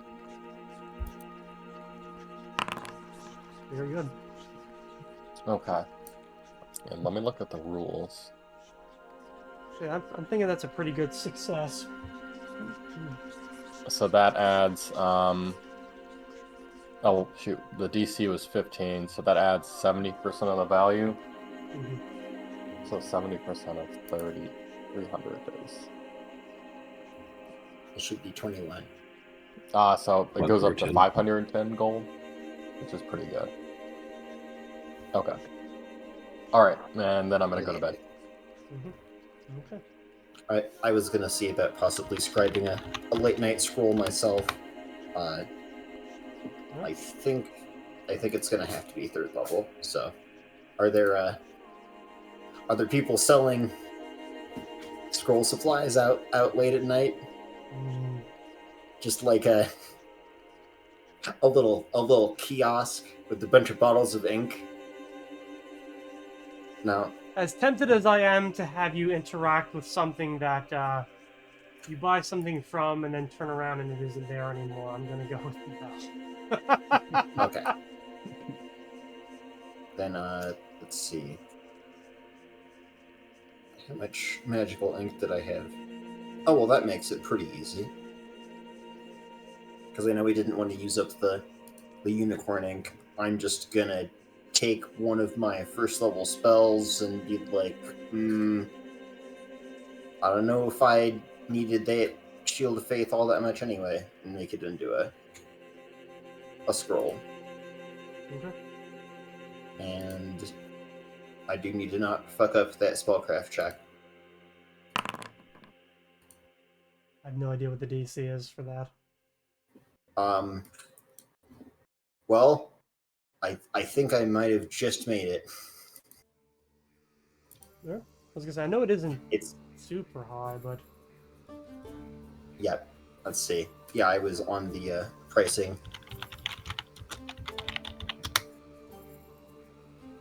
There. I remember it's not terribly difficult. Magic item creation rules. What are you doing? I'll figure it out here. Okay. Either I made it or I blew 25 gold, which oh no.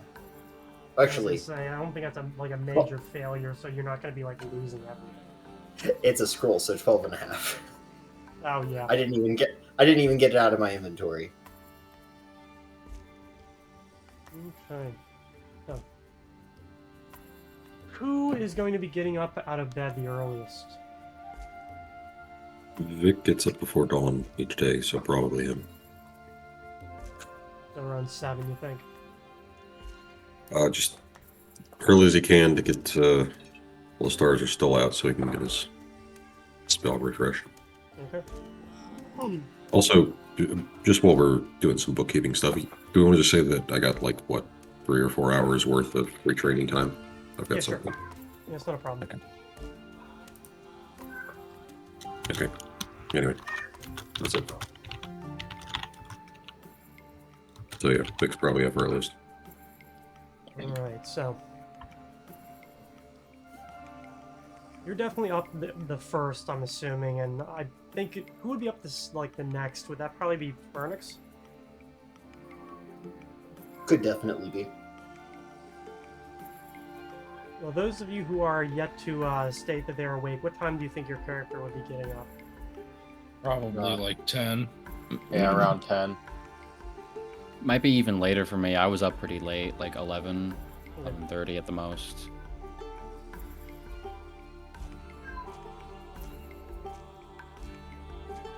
So I'm thinking like around 10 for basically everybody. Sleepy boys over here. So Vic, you rise. You're able to do your spells, and you're left alone. Like the dawn comes, things get underway outside. Maybe like 8 o'clock comes, and nobody else has come out of their room, and nobody showed up from the party house yet. You do see like some of the usual people who you see wandering around here in the chapter house, but you're kind of left to your own devices.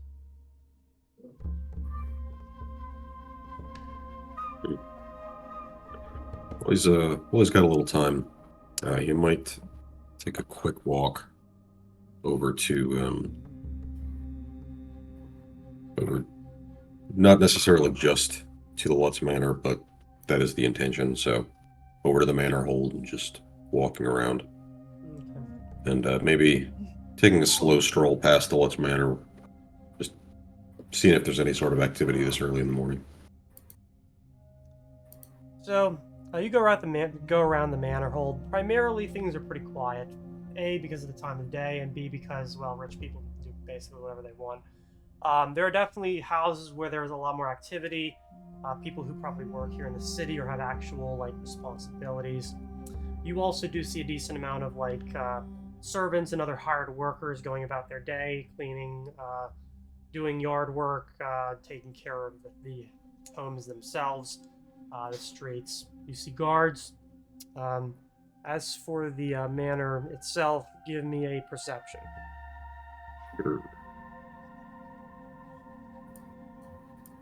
And while I won't do it directly in front of the house, but I do want to both have Fenrir get his aura sense up, and I can also just do it myself.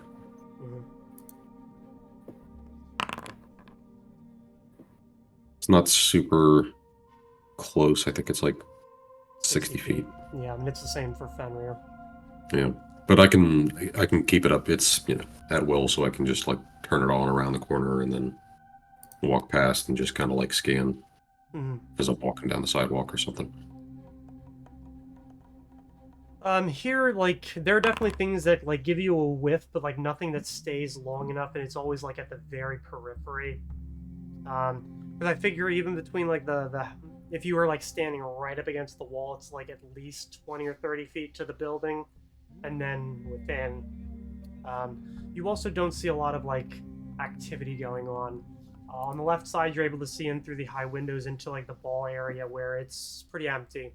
Like, the windows themselves are not, like, covered up. You do see some people moving around, but they don't ping on your radar. most likely servants or other people that just work there. You you do see a few carriages that are rained out back. Nothing super unusual. Like it's not like it's an obscene amount of them, or even ones that necessarily look like standoutish. It's kind of weirdly quiet around here, though. I think for most of you, you've experienced the manor hole primarily at its busier hours in the evening. Here in the morning, it is so much quieter that it's almost eerie in a way.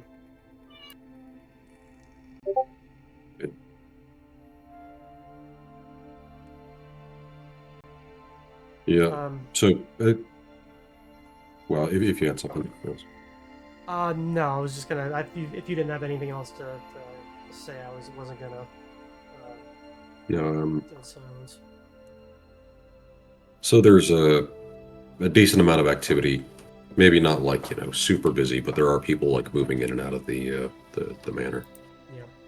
Okay. You see the people that you do see moving around as you're coming around the other side. I believe you might have. Who went in the house the first night you guys visited? Vic definitely went in. I think it was Fernix. Yeah. Because Sven stayed outside with Sasha. Yeah. I believe that's true, yeah. You recognize him as being the head butler. Comes out onto the front porch. And then obviously has like something in his hands, something written down, and starts up the street. Okay. I'll maybe not follow him necessarily too far, but I do want to see if I can get a look at what he's carrying before he gets too far. Okay. You're definitely able to tell that he's carrying, like, papers of some kind. Give me a perception check. Okay. Pretty good, given the Same roll. distance.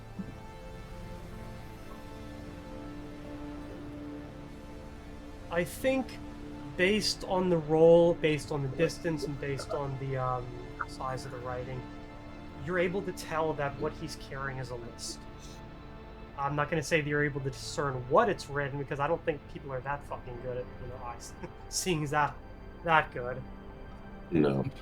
I mean, 34 is pretty good, but I don't think it's, 8 times zoom. Yeah. I assume he's headed in the general direction of the market. He is, yeah. He gets to the end of the road and takes a right going towards the Blackstone Market. Okay. And he didn't seem to have any indication of noticing Vic walking around. Not really. He seems to be pretty focused on his own shit.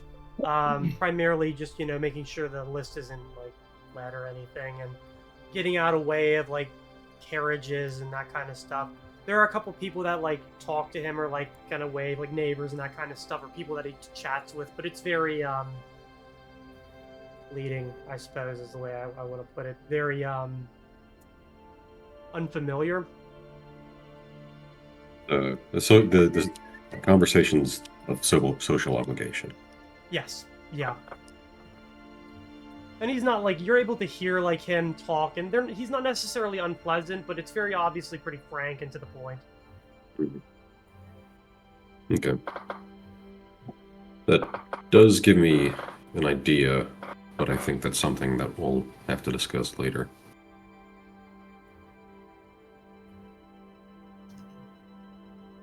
But it seems like, I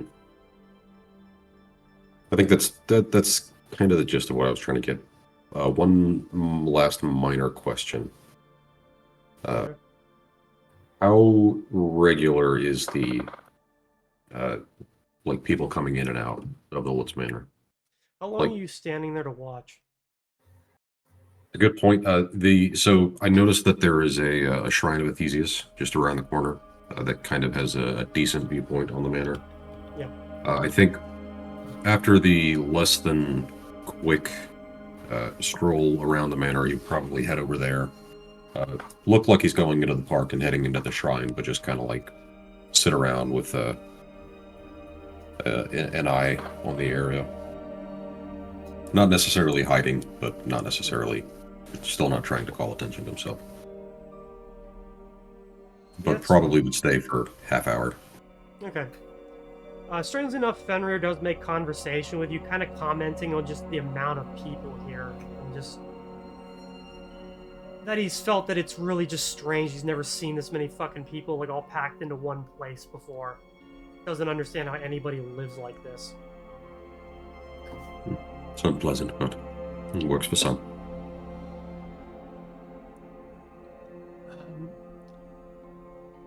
During that time, you do notice a few people come in. You do see a few deliveries, kind of your standard shit. But you do see a gardener come out of the back. You do see somebody who's obviously a groom or a stable master who's emerges from the stable house to take care of the animals. You see people coming in to pour shit literally out. So scullery maids, household employees. People do seem to wear like kind of a uniform. It's like things that are like quote unquote nice, but like not showy. There isn't like a uniform color or like style or anything like that, but it's very obvious that like you have to wear certain things to work there. You also notice somebody come out to speak with the stable master, the groom, and the two of them go over to one of the carriages and start talking, and you see them kind of like pushing and pulling at it and like nodding, and you see one of the guys the guy who came out of the house walk off, and the groom goes back to tending to the horses. They're all human or human adjacent, I would assume. Yeah, human. You see one halfling. You see one person that might be half elf. They're too far away to like discern, and some half elves do, hew a lot closer to looking human than they do elven. Okay. And it seems like pretty regular, within every couple minutes there's somebody coming in or out one entrance. I would say, during the 30 minutes, you don't go more than like 8 of them without somebody coming in or out. Okay. Yeah, I think that's the bulk of it. I think, while he's here, he might just, stop in at the shrine and actually take a look at it, but not gonna spend a whole lot of time there.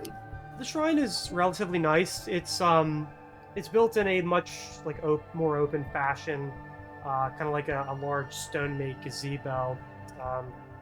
Very simple columns with a statue in the center of Theseus, standing with like the jug of wine on his shoulder and a musical instrument, a lyre or something like that in the other.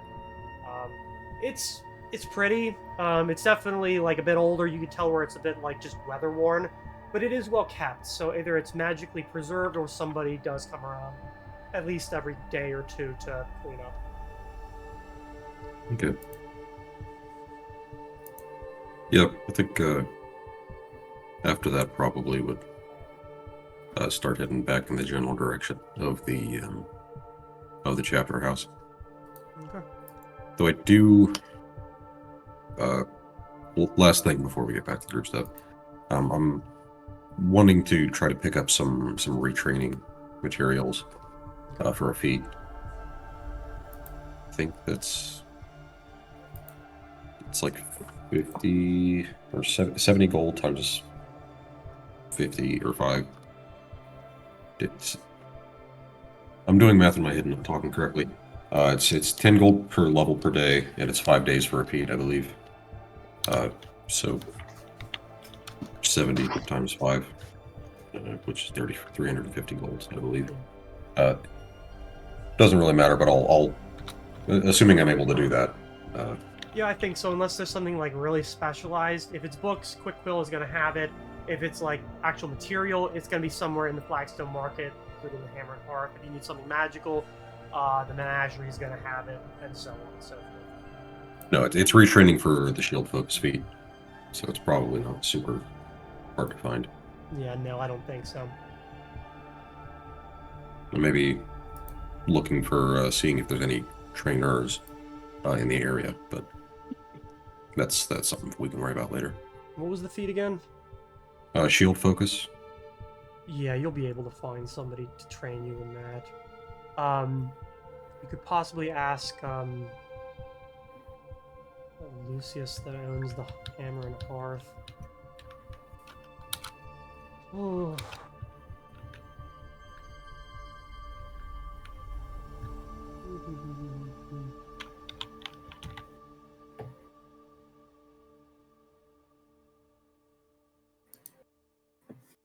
I think it is, yeah.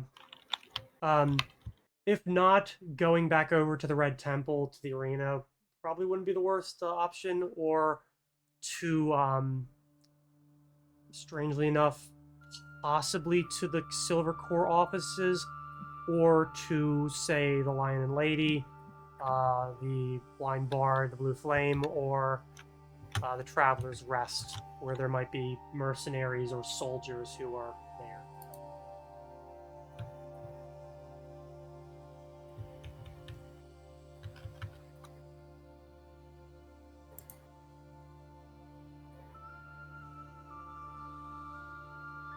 Okay. So there'd be a total of 40 hours required. 8 hours per day for 5 days. Okay. And that is double checking my math here. We can move on. We don't need to. I don't need to explain retraining rules Okay. out loud. Well, you head back eventually. I'd say that brings us around to maybe like 10 o'clock, as you're able to, like, you buy your stuff, you get familiar with what you need to do. Perhaps you're working on a plan of action and that kind of stuff. So, those of you who are getting up around 10, what happens to you? I don't know if Sven has any I plans assume I for wake today. Isn't the tutor supposed to be coming today? The dinner is today. The dinner's today. The tutor got delayed for the setting stone. Oh right, yeah. No, that's right.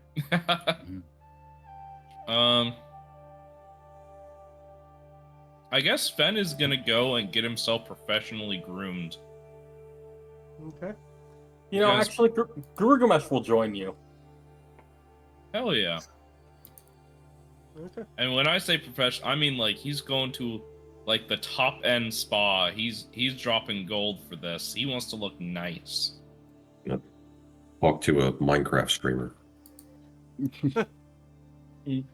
That would likely be done at the trophy room, where they do have, I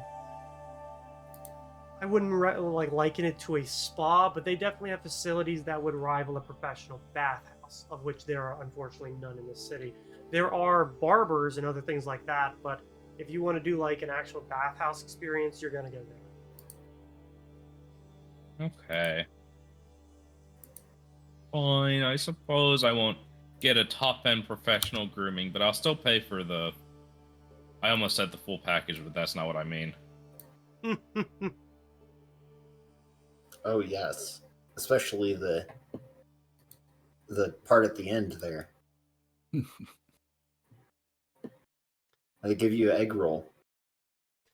My favorite part. So, for the both of you, it'll cost 25 gold each. For the actual, like, barbering. For the spa work, it's going to be another 20. That's going to take you maybe like 2 hours, maybe 3 if you want to do like a soak afterwards.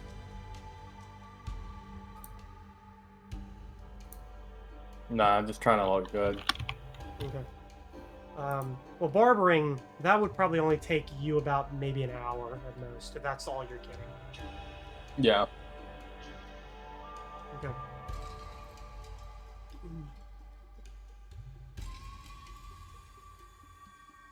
Okay. Sorry, my dog is demanding attention. So, you guys head over there. You're greeted with cordiality. You guys have been in here before, so you're not an unknown factor.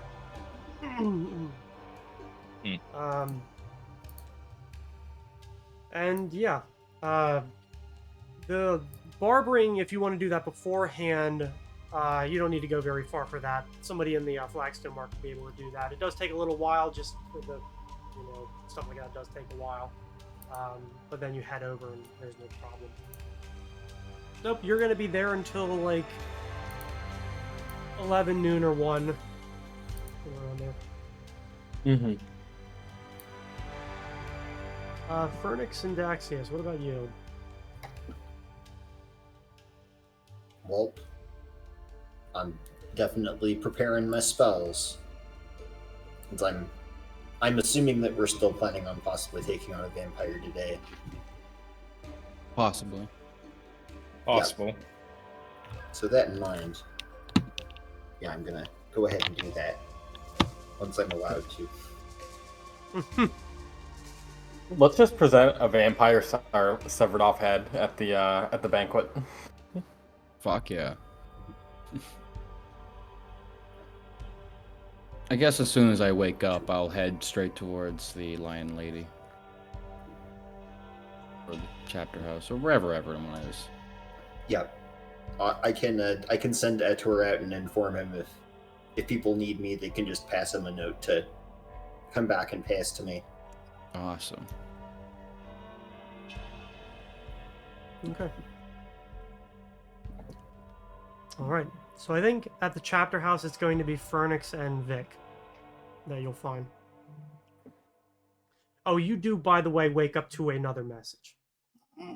Oh, wonderful. I'll check it. You hear him, you can't tell like when it came in exactly, but the response is, well, Daxius, it is very good to have heard from you. I've heard stories. You will have to regale me with them. I am indisposed at the moment, obviously, but once I return to Bannerholm, I'm sure there will be a few people there who will be very interested in hearing some of them. I will likely be there with the chapter house master and someone else.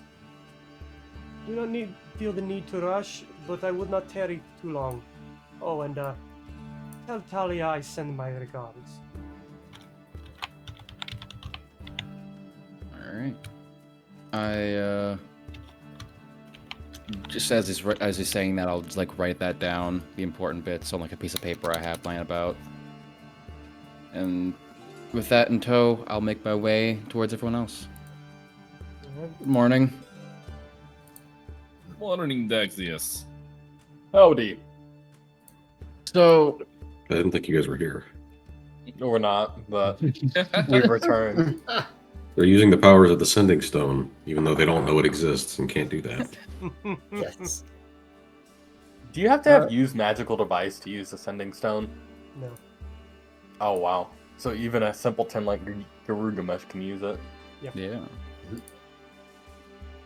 So, pop quiz for the morning. And I just set the sending stone on the table. Anyone tell me what this is? Gains 5 gold pieces. Yes, it is. It's a No, sending still not stone. You're not I even- only know that because I researched them. To people who are actually here? I would have been back by now just because my grooming did not take 4 hours like Sven's. Usually done over the course of a couple Oh, yeah, years, no. actually. No, Sven happily would like spend 3 hours on grooming. Yeah. We weren't arguing otherwise. He's got a lot to groom. I'm sure Sven would. The flu. Yeah, he's got a job at the middle school coming up. Oh no. Oh. Yeah. Oh no. Anyway. Sven does look like a Minecraft YouTube persona. Okay. Okay. Okay. I'm just thinking of Alex the Lion. I don't know if you guys remember Yeah. him. He was one of the No. YouTubers who Alex diddled the kids. Lion? Just one of them. He was a Minecrafter. Anyways. There's a lot of them. Anywho. Yeah. Well, So realistically, would we recognize this type of thing? I did research it in the library, so I reckon Gilgamesh Garugamesh would. I feel like Phoenix definitely would as a connoisseur of the arcane. It is up to you whether or not your character would or not. I don't think either you or Melia would have used one. Absolutely not. I could like roll Arcana or something for it. If you Yeah, think that'd either be alright. Arcana or local. I'll do Arcana. Okay. Yeah, I feel like that's like common enough that you'd be like, "Is this that?" and then make a guess. You might make several guesses. Like some kind of illusory rock or some kind of ion stone or ascending stone. Actually, that third one you got it. But technically, Ironstone wasn't wrong either. Because it's made of iron. Doesn't it Regardless, say- I got this in the mail. From the person who's supposed to be training us, and I'll just blah, blah, blah, blah, blah, blah. Yeah, you guys heard everything earlier. I just recite it. it was quite prompt of them. Mm-hmm. Nice Sounds to like be we able ought to to- not to send something. I mean, if This anyone one wants is to good. make a message, it's free for everyone. Garugamesh picks it up and says into it, well- "This is Garugamesh speaking. Who is this?" So that is going to take 50 minutes for them to receive it. And reply. Did you explain the part of the instructions that mentions that if you send another message, it overwrites the other? I mean, Garugamesh would I know. didn't know Oh that. yeah. Well, if anyone Garugamesh wants is to just gonna send say a back, message- "Never mind. I figured out who this was." That's all he gets. Yeah, per my first message, you got to meet us there. Oh. Oh shit.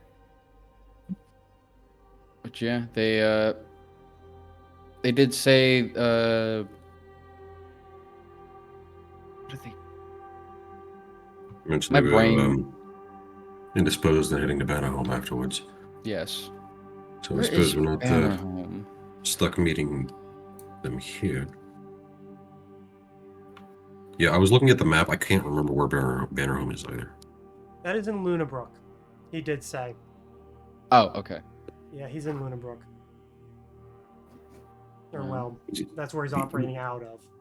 Yeah, Banner home is in Lunenburg. Yeah, Bannerhome is the name of the chapter house. I see. Okay. Yeah, Daxius, you would know that because you've been through there. Of course, I know that. And I feel like you, probably Fernix, most likely Sven, maybe Vic, and maybe Garugamesh would know that. Yeah, probably not. That chapter houses don't all have names, but some of the bigger ones and the older ones who have certain stories do. Bannerhome is one of them. Would Daxius know if there's just? It's not super important, but if there's like lineage behind that name, like Banner Home, did a bunch of people fall under a bunch of banners and go to war there or something? Well, part of the name is indeed because the interior is decorated with a lot of fucking banners. Both from people who were part of the society who did go off into the various wars. There were also a decent amount of adventurers who went off into the north, into the Gravelands or into the Scar to try to reclaim land or recover certain lost artifacts. And it was rather customary for those who did make the trek to try and recover a lost banner. Kind of like a Roman legion reclaiming its eagle. Well, I suppose now that we have this stone, we should, well, once everyone is here, talk about, at least setting in stone what we're doing so everyone's on the same page. Once we leave Innsbruck, anyway. I know we wanted to go and find your old mentor, Vic. Yes, she's set up in Nonabrook, I believe. Had some So we're headed there anyways. situations. Well, there were a few things there. If I remember correctly, a few names. I believe it was the Patriarch of Glonabrook mentioned by Siren and her folks, as well as a few got a lot of notes.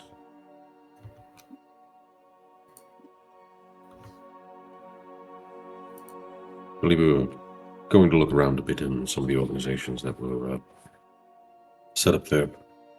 And I think, well, I believe I was going down to I believe it was the Manlica War College to try to gather some information, but not necessarily important for the group work. But we've got that meeting this Cyrus Yes. and my mentor, of course. So, but 3 items of business in Lonabrook itself. I do recall us also talking about the Skyhold that's nearby. Depending on which way we go, if we went the long way through the capital, If we could, ship down, we could scoot by there. And I can't remember exactly what we were talking about going there for, but I know someone mentioned it. there was some context we were looking for as far as the history of magic and the font of magic that Right. Walalum has, I believe, as well as some personal research on the Warhammer. Perhaps there's a rune scrap there. I would jump at the opportunity to go to a Skyhold, so They do seem like they've got a lot of history to them. I think it'd be a good place to stop by. It Eventually. would be. Yes, it's a bit more of a several-week journey than a pit stop. Worth investigating, though.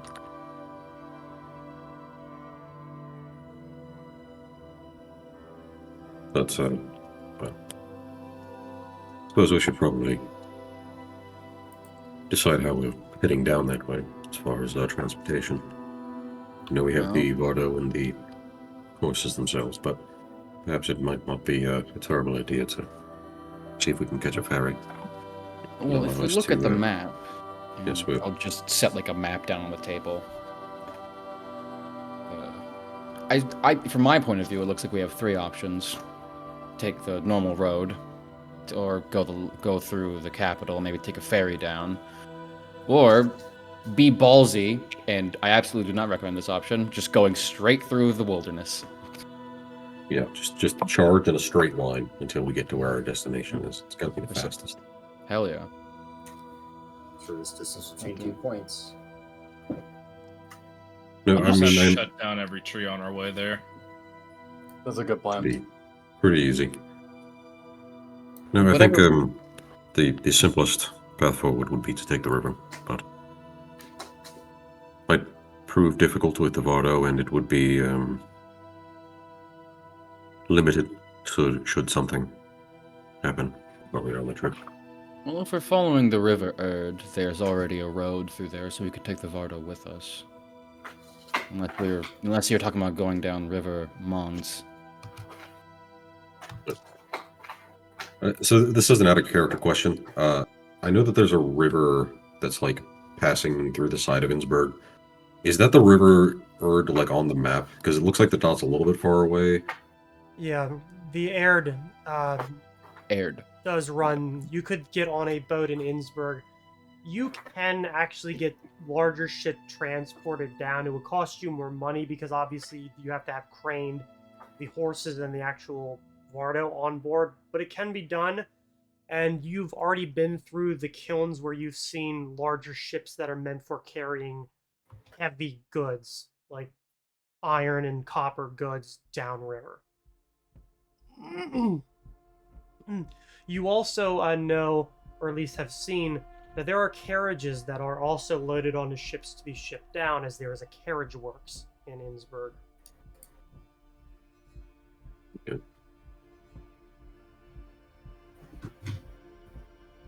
Okay. I think the taking the river is the easiest option. It'll be at a bit of a cost, but I don't think we're that concerned about that aspect of it. No. We Are can certainly we- afford it now. That does mean we're at the mercy of whatever the river throws at us and whatever comes along us in the river. And if we were looking to make things discreet, maybe riding in a large shipping container would not be the best idea. I'd be worried about losing the Vardo in a capsize event.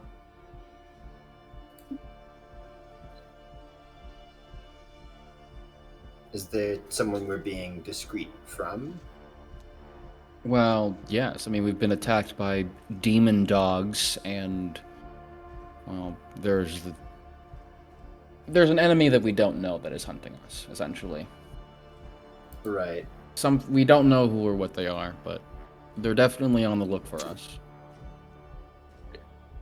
And we can talk about whether or not that's a valid concern, given that we've been set up in Innsbruck with no real major protection and have not run into any issues, but Debatably, I'd say the people around us might be enough protection, if depending on how loud they want to be. They're able to get Also away with the zero. prison murder because it was, well, yeah, because it was out of the way.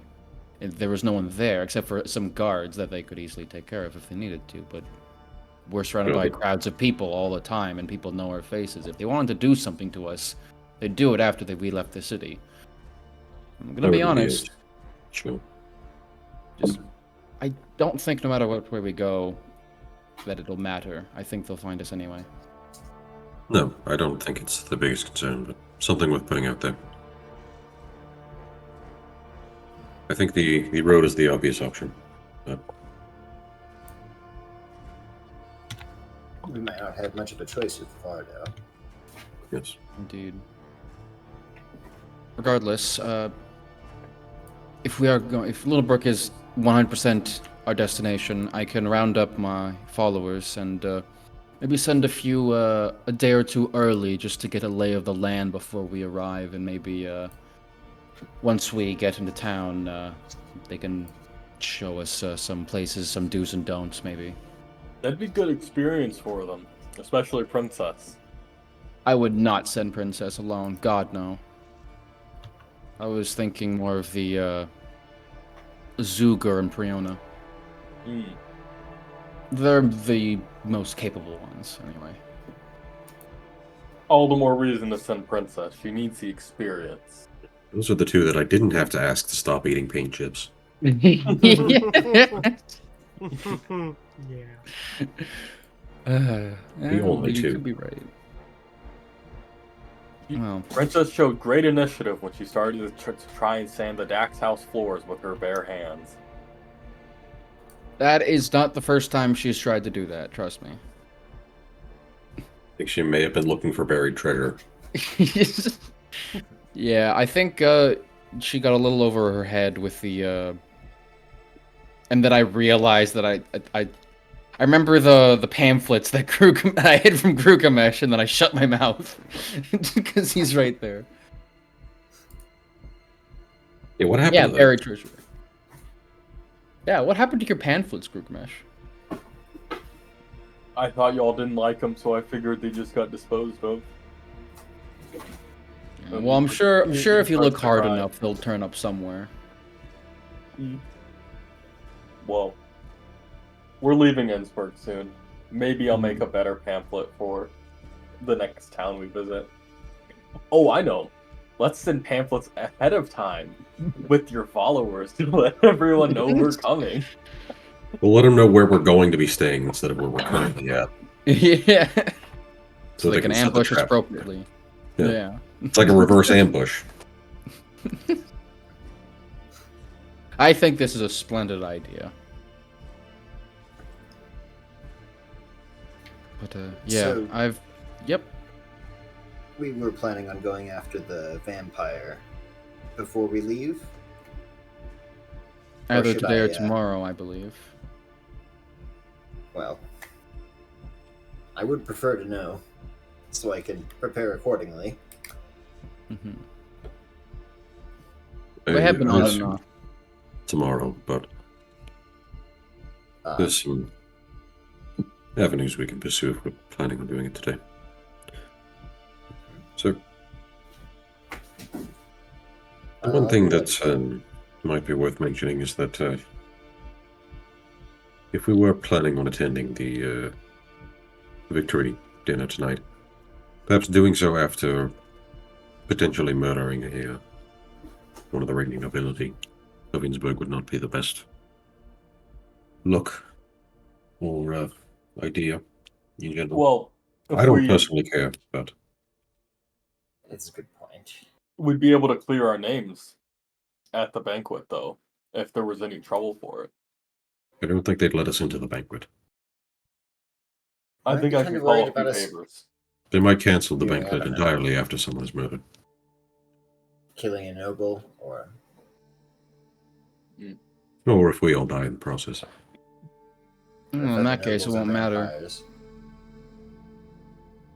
I think if we did do it today, we could probably keep it on the down low and probably talk to Talia about it after, get them to talk with some people and make sure word doesn't spread around and doesn't bother the festival.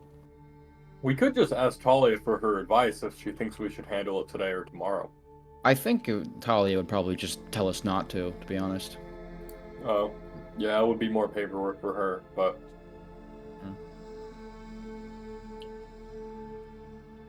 Well, I would like to hear from everybody.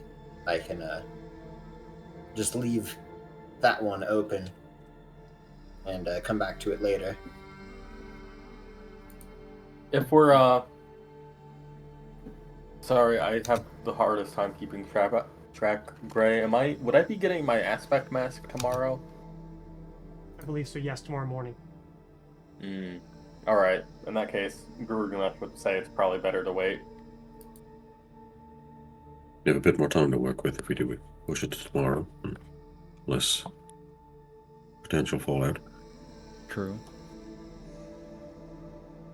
I'm fine with delaying if we must. Also, I think an important part is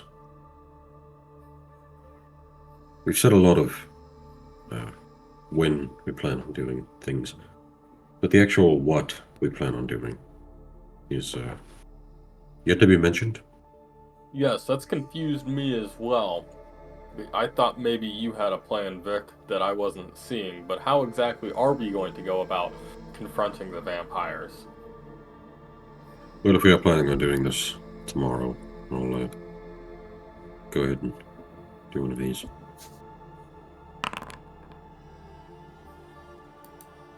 Just putting up the cloak of secrets so we can talk without anybody hearing us. Mm-hmm. So, Well, I've had a few ideas. I stopped by this morning to get some context and maybe come up with some inspiration. And we've obviously got the entrance through the gauntlet, which might not be a bad idea, but we still don't know where we're going exactly. Ben is here, right? I didn't think you were.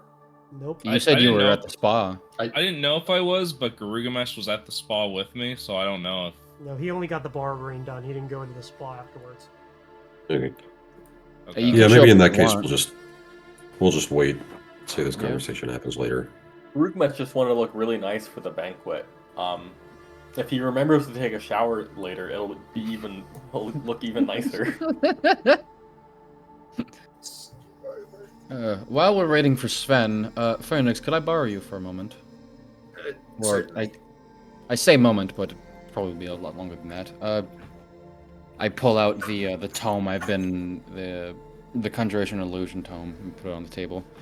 If I may interrupt, I think we were about to go over the plan for the vampires. I thought we were waiting for Sven. Oh, Yeah, we did I just miss said that we're part? Oh, Yeah. my bad.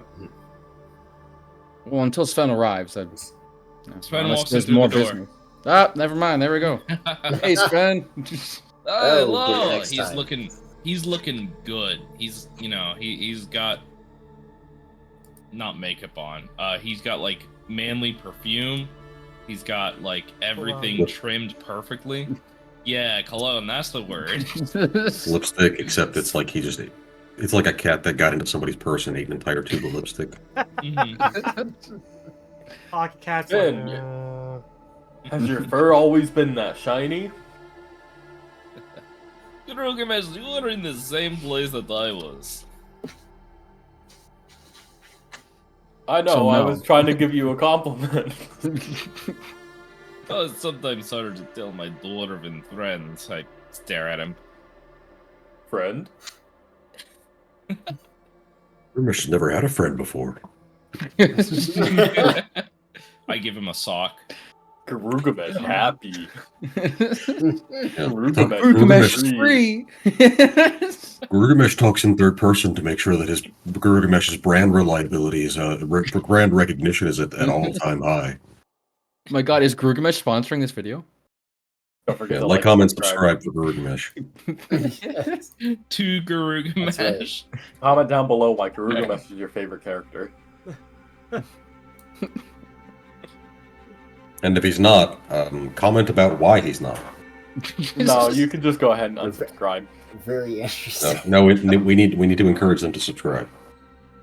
Anyone who's If listening. Garugamesh is not your favorite character, I encourage you to actively stop watching the stream now. What's our viewers Don't like, don't comment, and don't subscribe. Just go away. You're not welcome here. Anyway. So, we were going to put some ideas forth about how to approach our vampire situation. And I put the Cloak of Secrets up so we can talk freely. So, I had a few ideas. As I mentioned, the gauntlet entrance is a quite obvious starting point. I could think get the in there. gauntlet entrance is probably our best bet. I know you have other ideas, but that's my 2 cents. So, the ways I can think of, barging into the front door, not a good one. I don't think that was the plan, regardless. Well, what were your other ideas? So, I visited this morning, and a few things stood out. Oh, Mostly wait. the bulk of people moving in and out. It didn't seem that there was any clear sign of a uniform or uniformity in the servants that were moving in and out. And while I personally am not up to snuff in this regard, I know that some of us are a bit better at acting than others. It could very well be an easy way in, at least for some of us. And a good way to get a lay of the land, since our perspective on the inside is still somewhat limited. In addition to that, the can't recall the fellow's name, but the head butler apparently has occasionally has business about town, coming in and out, and taking care of some shopping. Well, I'm- also has had dealings with the lady of the house. Has he I was not? going to mention, she as was the very interested in some of the items we procured on our travels. We could just hand her one of the Mills bombs and see what happens. Yeah, don't. So the way you use this is you pull that little ring out, and then you just like look at it real close. Don't mean- think too hard. If we are The being ticking honest, sound is supposed to be happening. as stupid as that It's like a music sounds, box. someone like her would have no idea.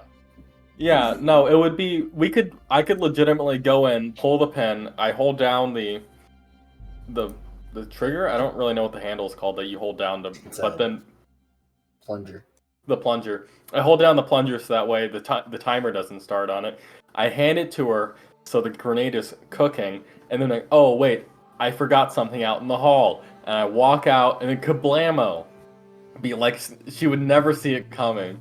I assume we're interrupting her Teletubbies session by doing this, because I don't think there's any person on the planet who is stupid enough to fall from that. From people who she explicitly. Am I dead? No, we hear No. We can Okay. hear you. Yeah, I don't think there's anybody stupid enough to take something from someone who's like knowingly investigating you, and like probably a threat, and then you take that from them, and then they immediately run the other direction. First off, she's a vampire, so she can probably use magic to figure out what her intentions are. And second off, again, who would just like take something that they don't recognize after somebody does something to it, and then they immediately run? It's like, why would... I've had dealings with her. I'm sure I could just hand it to her. We Yes, could and disguise it.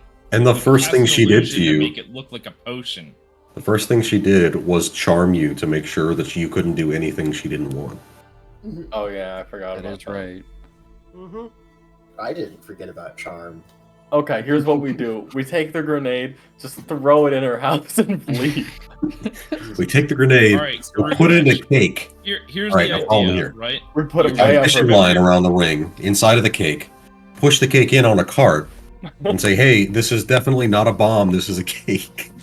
So here's what we do, Garugamesh. You have a lot of HP. You can just pull the grenade, hold it in your hand next to her, and then we're good. Just let it go off. Yeah, I mean, as long as I can cast Astral Limb afterwards, I think I'll be fine. You don't need all those fingers. For an hour a day. Astral limb a day keeps the doctor away. Yeah, If so I get another level 7 character, if mine dies, we could have Garugamesh pull the pen and like put it on his chest and just bear hug her until it explodes, and like so that way it explodes into both of them. Your plan is a suicide bomb. yeah, that's... You also are like way over like assuming the power of an actual frag grenade. What Yeah, you've I mean, seen it's... on TV and in like movies and shit, that is not how frag grenades handle. realistically, You mean what there's is a it, chance like I could die 3D8? and not be successful? You're not going to die Wow. from that. No, but neither she. It's more like a good starter to a fight. Maybe let's keep the idea for explosives as the starting point to the side. Yeah. Yay, probably be good. bombs! If I might suggest Hooray! Hello. a more not faulty plan, possibly. I'm going to pull out some bolts from my quiver and put them on the table. They're like made of like dark wood. They're like very distinct from the bolts I usually fire. Found these on the market. They're called heartstake bolts, and they're specifically I able to get them because Jean-Luc had a friend of a friend. Apparently very good against vampires. Someone, Gurgamesh and co or more, goes in. I and someone else infiltrates from the gauntlet entrance. We try and set up an ambush. I shoot them with one of these, and then they apparently have a very visceral reaction to this kind of metal that's on these bolts. So, Be honest, I think perhaps the best option is to simply go into their place of residence during the day when they are sleeping in coffins and simply stake them through the heart while they sleep. well, I don't think they are sleeping during the day. Didn't you talk to them during the day, Gurgamesh? Or at least one of them. It was in the Yes. evening. No, I was told to come back at the nighttime by the butler. I don't know if there's Ah. during the day. You see. Going So during the that's day is day, the yeah. best idea, but what I was referring to with the butler is there's one of our main issues at this point is that we don't know where we're going once we're inside.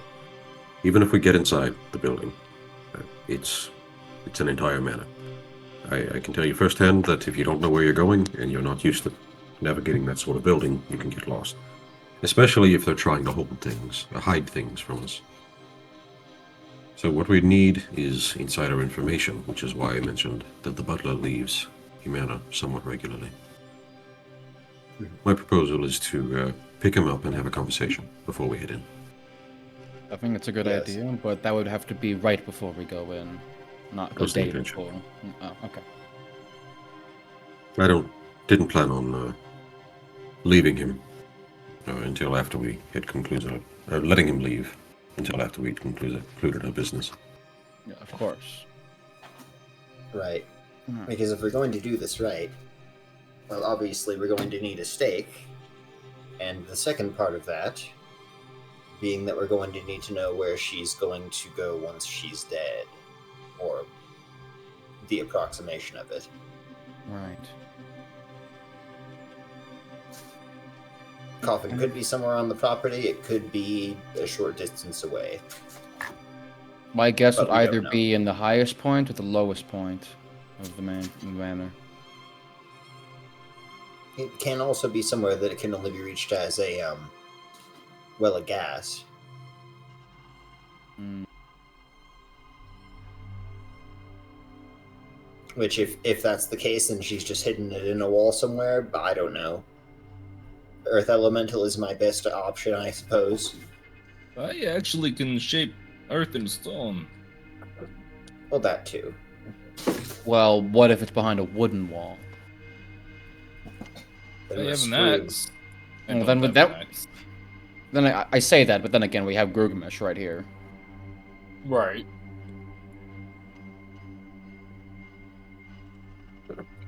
Regardless, the first order of business is finding out where we can strike and what we need to do after we've done this.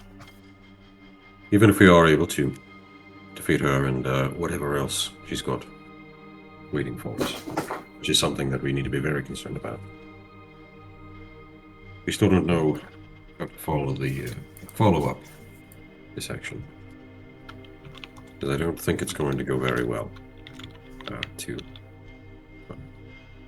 I agree. Yeah, I think if we are to do it, we should probably skip town fairly soon after, if not right Either after. that or make some preparations in the meantime. I thought we had permission from the captain of the guard to do this. We haven't talked to anyone about the vampire problem besides, I think, Talia. Mhm. Right. Oh, Talia does know. Okay. It's been a while. I Yeah. don't think she was particularly excited about the idea of us messing with it anyway. We talked to the captain of the guard regarding the circus. That was a long time ago. That That was was a different over city as well. in Ravensburg. Yeah. I swear we talked to someone about this. We've talked to Xavier about vampires in general. Mhm. Before the original raid. Who else did we talk to? I don't think you're Talia. necessarily wrong, but it was either Talia or probably Jean-Luc. I believe it was Talia. Because it was I'm pretty sure it politically was- sensitive. Yeah, I'm pretty sure it was just Talia. Well, I do think that we should probably talk to make sure this is legal, because I don't want to become an outlaw as a result of this. I swore that we talked to someone. I would be very, very surprised to see that we did, because this is a town noble that we're talking about, and one of the biggest problems is that if we're talking to a noble about killing a noble, there's no guarantee that they won't just tell them immediately. Right. Well, that's why Now, I said I I thought know- we'd talk to the captain of the guard. I said we do it secretly and not take credit for it. I actually That's- was about to bring that up. I know it's not usually our style, but I actually agree with Gilgamesh. If we just did this and didn't mention ourselves at all, that might just be the best case scenario for us, for everyone. That assume no survivors. It does, but it's not guaranteed either way. Loose I'd lips imagine that sink there's- ships. The number of clearly living creatures that are working and entering that house on a regular basis would mean that being completely hidden in this endeavor is probably damn near impossible. I don't know if I say that and I put the dust of illusion on the table. I put on my hat of disguise and turn into Vic. I think that no matter what we do, as outsiders and perhaps people who've been heard talking of this, no matter what, people would come around asking questions. And even if we weren't seen doing this, I think it is likely that it would be found out that we did this. Eventually. Does that matter? I mean, we're getting rid of a vampire. It does. I don't wish for my reputation to be tarnished so much that I can't come back here and I'm hunted. Well, I know you're a little bit of a Percy princess about your how people see you, but I couldn't give a shit. All I'm getting out of this is I'm murdering a vampire, and overall, that's a net positive. I don't give a fuck what happens after that. The point to not doing this the point to tying ourselves to this story is that if we don't, then we do not have the ability to control the narrative. If we simply let this go discovered without our involvement, there is no guarantee that our goals, which are intentionally positive for the city, will be seen that way. It could be as simple as a spin story, not describing who the person was, but or what the person was, but just that a senseless act of violence was committed against an innocent bystander. I've got That an would idea. not be helpful to anyone. Let's arrange a meeting with Siegfried Ashe. We'll ask for his discretion. We'll sense his already motive. did. We talked to Ash about this. Sven actually had a big thing where he was talking to Ash about this to let him know because of the political fallout that would result from this. It was just Sven though. It wasn't the rest of It was us. just Sven, and yeah, I don't think you told anybody about that. Well, I'll mention it now. we could ask for his discretion, see if he's being truthful, and then ask his advice on whether or not the vampire problem truly needs dealing with, and what the best way to go about it would be from our perspective. I don't think we need a criminal to tell us that a vampire is bad. There's a very good reason to believe that they're investigating the same arc that we are. That's why they were looking for... Well, I don't know that we confirmed it, but the various dig sites around the city seem to point to them also looking for the Temple of Aes underneath the gauntlet. At least that is my I think that's, interpretation. Though you bring up an interesting thing with Ash, I think that he is, to my knowledge, at a game I want to ask just to make super sure. We know that he's like kinda endorsed to keep out like worse things, right?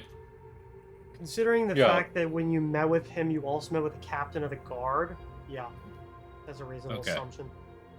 If Ash is already preparing for the things that I have warned him of, he perhaps can help with us getting these things to be official. He could be an in with the captain of the guard, and through that we can get perhaps immunity from such things.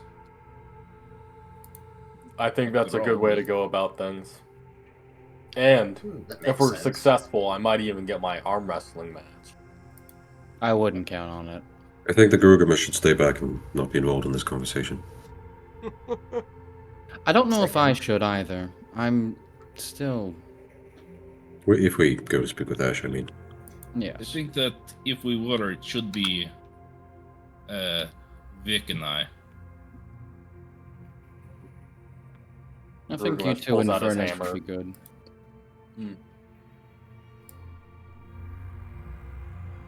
Gilgamesh will try to arrange the arm wrestling match afterwards, if that helps.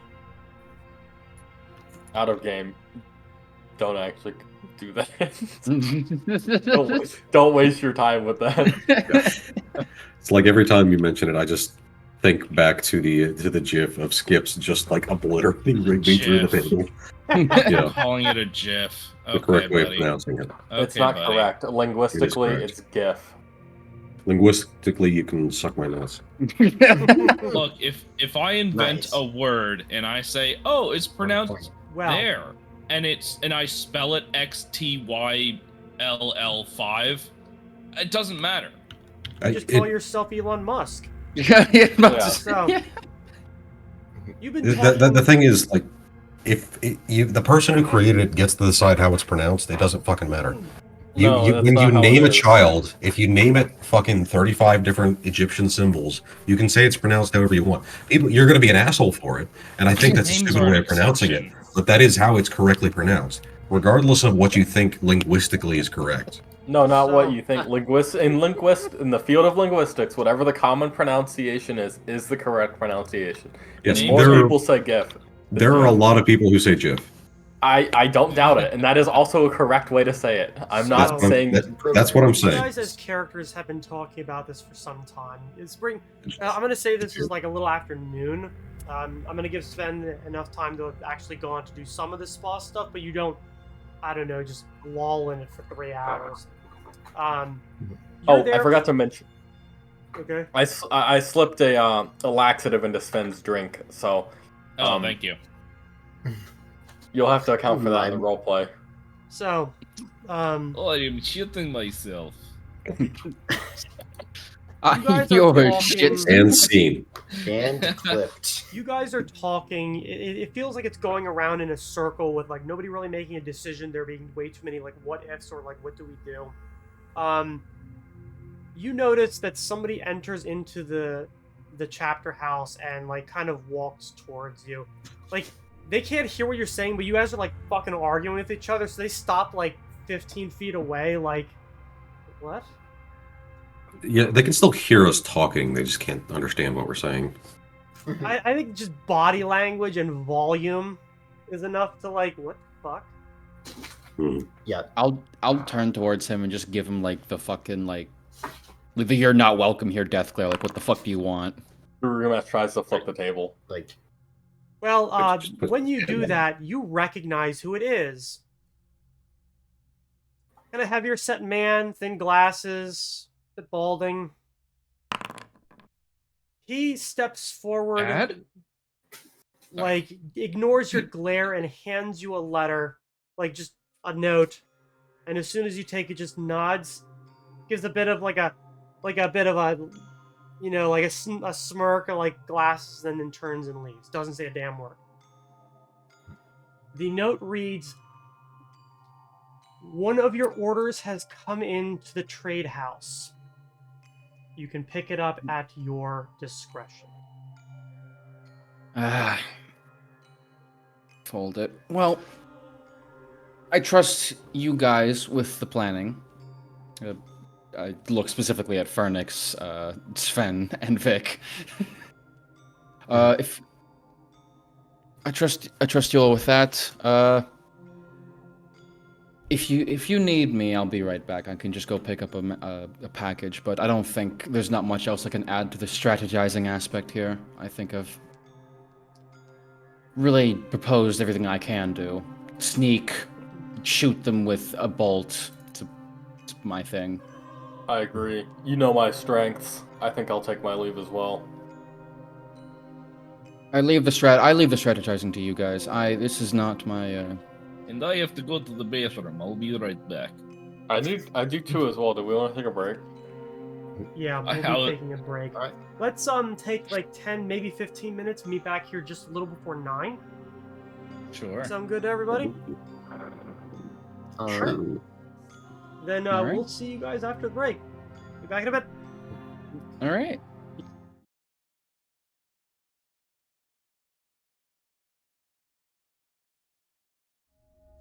And we're back. Mostly on time, which is good. So, yes, so you were handed a note from the man who came in, runs the counter at the trade house. Right. I'll stand up because we're kind of talking roughly about something related to him. So I'll stand up and like get out of the zone of whatever the protection is. and kind of like gesture to him with my hand, like to actually stay. As I take him to the side.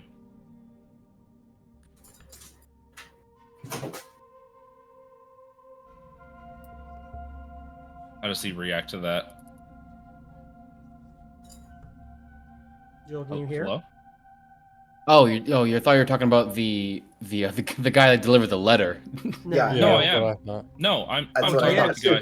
Yeah, I Yeah, thought I'm you were talk- talking to Daxius. I'm like, No. I'm talking to the guy who delivered the letter. Okay. Like, I stand up and, like, gesture for him to actually stay after he delivers the letter. okay. He I'm lingers, standing. but he doesn't like walk back. Yeah, I'm just standing up to get out of the zone of Layan's protection, otherwise he won't be able to understand me. Hmm. And I say, could you arrange a meeting with me, Ash, and the... At a game, what's the captain of the guard's name? Is that was Junger. Yeah, Captain Junger. And Junger? It's a rather important and serious matter. Well, he's sort of expecting you as it is. Right now? At your convenience. We'll gather ourselves when we can, but when you return to him, tell him that it will be something that we would like to talk with the captain of the guard as well. I'll pass it along. Thank you. Now I'll pat him on the shoulder and go to sit back down. Yeah, he turns and leaves. That's it. I'm not sure I'd trust the guard captain. Anyone involved in the current government is not particularly trustworthy. Even more so than by default.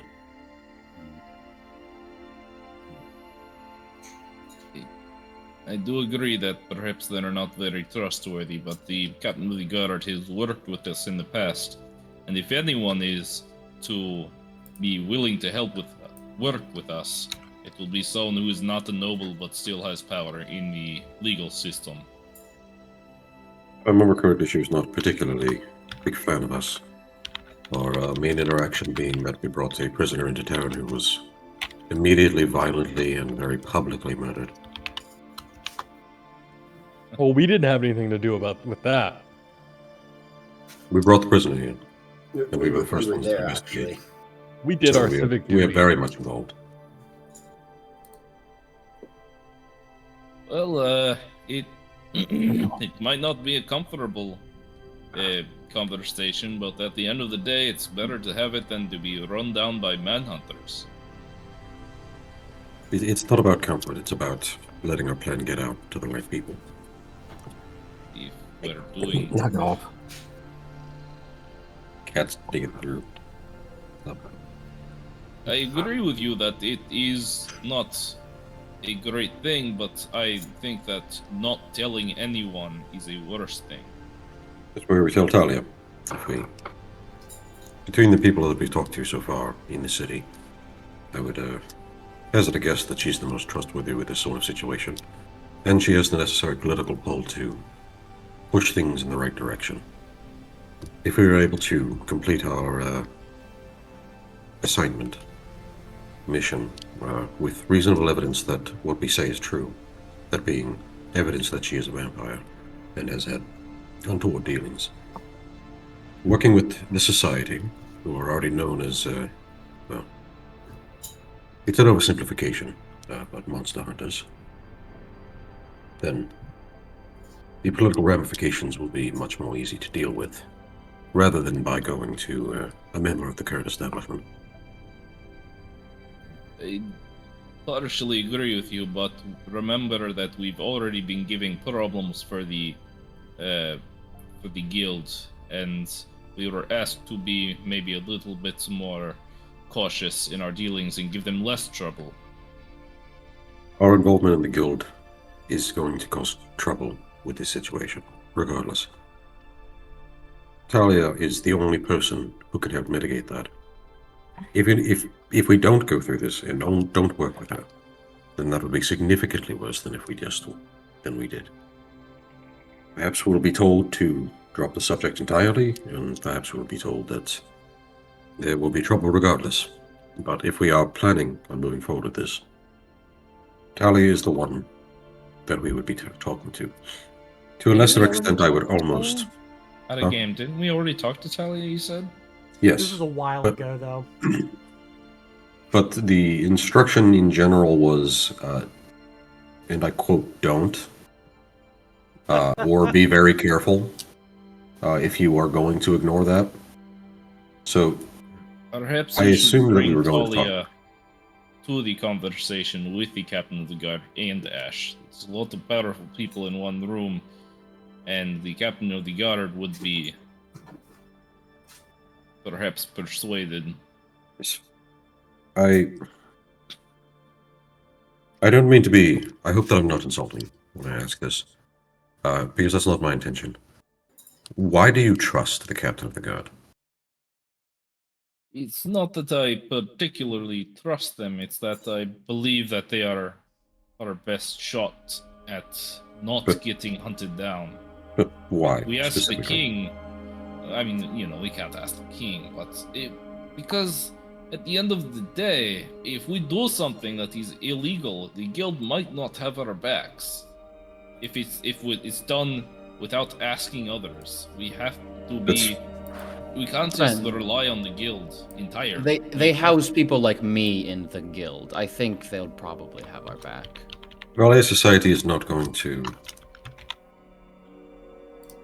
cause any problems for us. We are going to cause problems for them, of course. I don't think that they will cause problems for us, but I don't think that they will on their own get rid of our problems.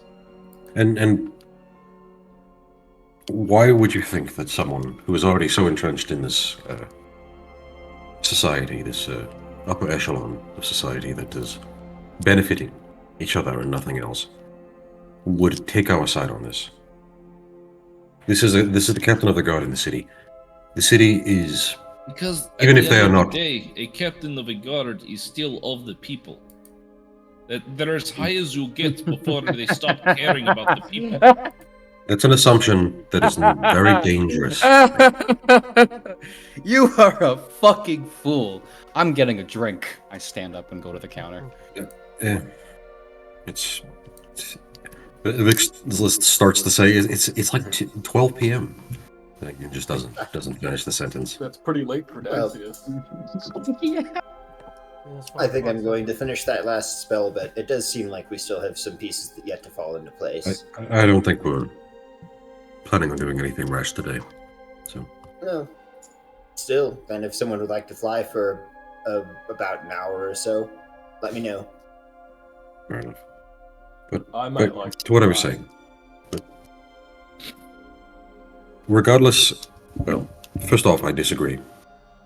I do not believe or have any trust that the Captain of the Guard would, in any city, much less here, not speaking specifically about Captain Junger, but people in general, you do not get to a position like that by being of the people and for the people. I imagine this is not exactly an elected position, and even if it was, this is not something that you can trust that the city's best interests is what drove them to gain this position.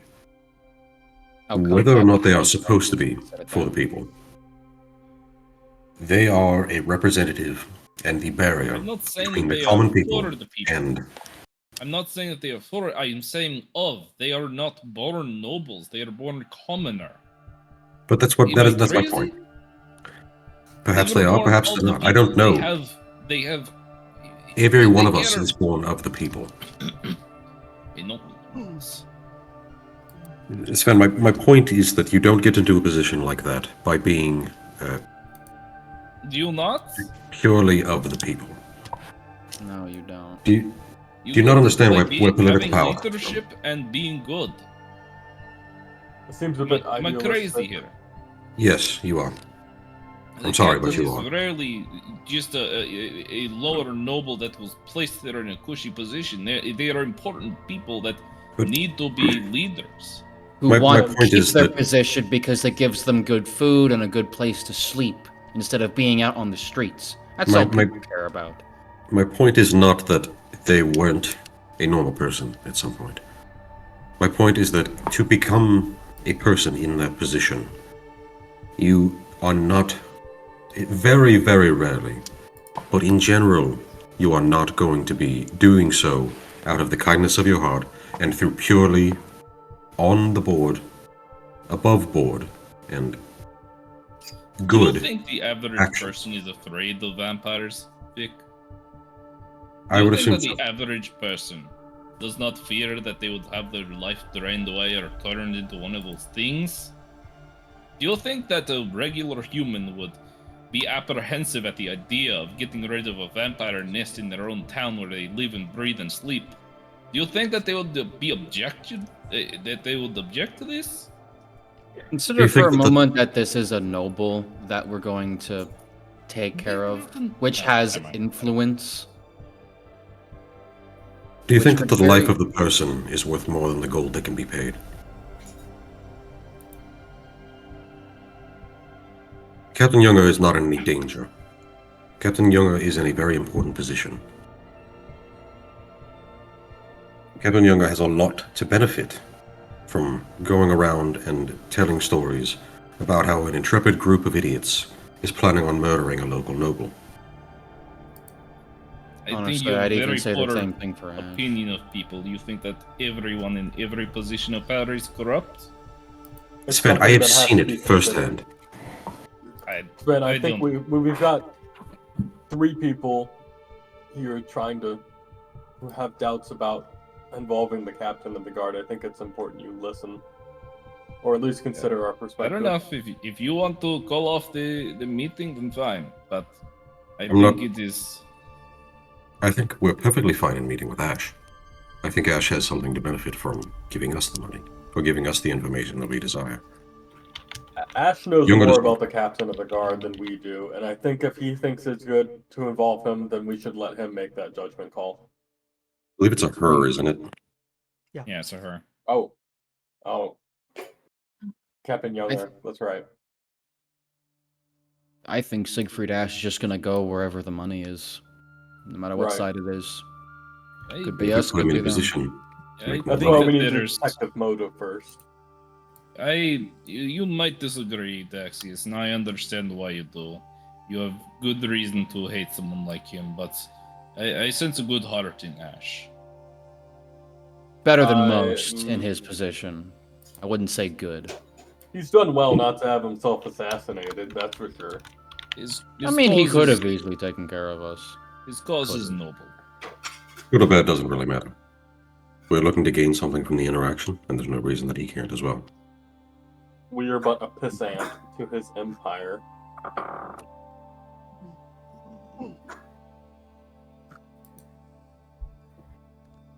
How many In of any case- you go out of your way to step on an ant? I try not In any to. case, it but seems It that takes a certain deranged type of person who does. And Ash is not that man.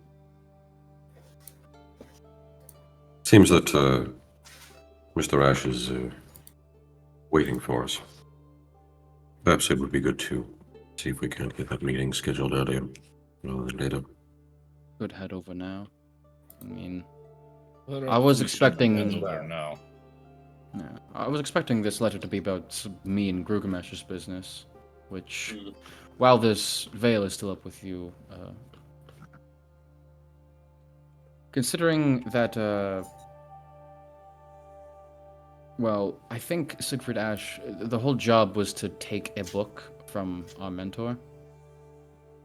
You guys That was already never know this. confirmed. Or someone in the Valier Society. I assumed they were meaning our mentor, considering that I was told they were going to be here soon, and considering that they're Well, not hold on. here yet. Out of character, we never talked about this. In character, I thought we did. out of character, we talked about it. In character, we have not. Because you In never character, you and shared, Gilgamesh. yeah, the deal that you and Gilgamesh had to cut in order to, paper that over.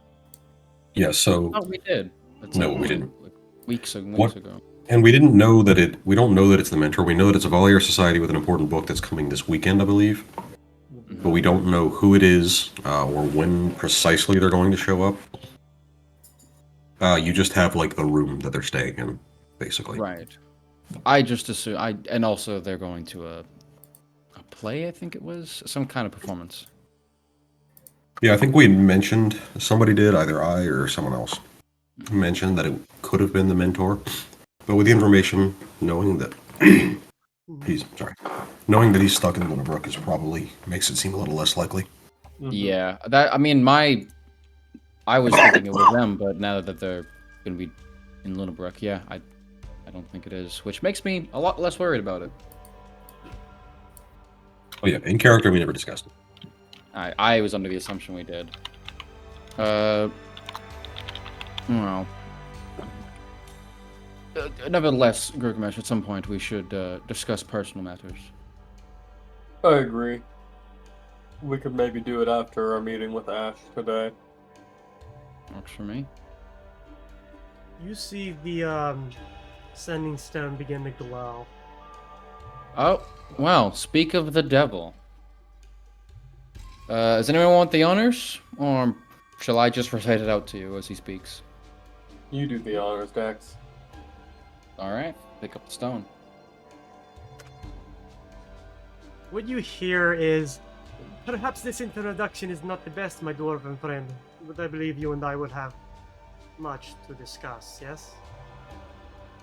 He's talking to you, Gurgamesh. He Oh. got your message. We never actually sent another message. Oh, you sent him a message, right? How do you know it was me? I think he would know. Oh wow! So I guess my reputation precedes me then, huh? He Didn't you does say that "Hey, it's there is a lot. English" in your first message. Yes. How does he know? He did say that you two would have a lot to talk about. Do you know him? I don't believe so. Insight. Wrong system. Sense motive? Sense motive, yes. Are you going to oppose that? I may have forgotten something about my character. I genuinely don't know, so I'm not going to oppose it. I think, yeah, I feel like your response technically is true, but I wonder if Gurgamesh would wonder if perhaps this person knows more than they're letting on. Right. Well, either way, they seem to know you. Why Has he shouldn't they introduced know me? himself?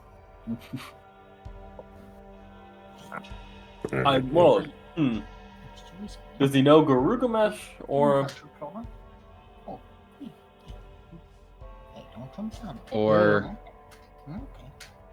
Or I feel that it's best that we Alright. probably avoid playing with that too much, because I don't think it's necessarily to be expected that we use it as a personal journal. So, Should I ask him for further details about his journey when he's If we're headed that way regardless, I feel like it's better not have to communicate it with a stone more than necessary.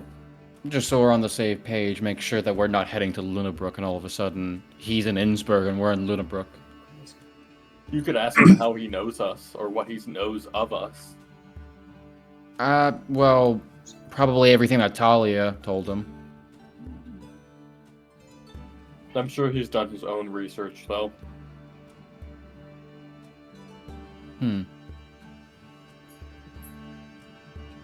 Maybe. I'll pick up the stone.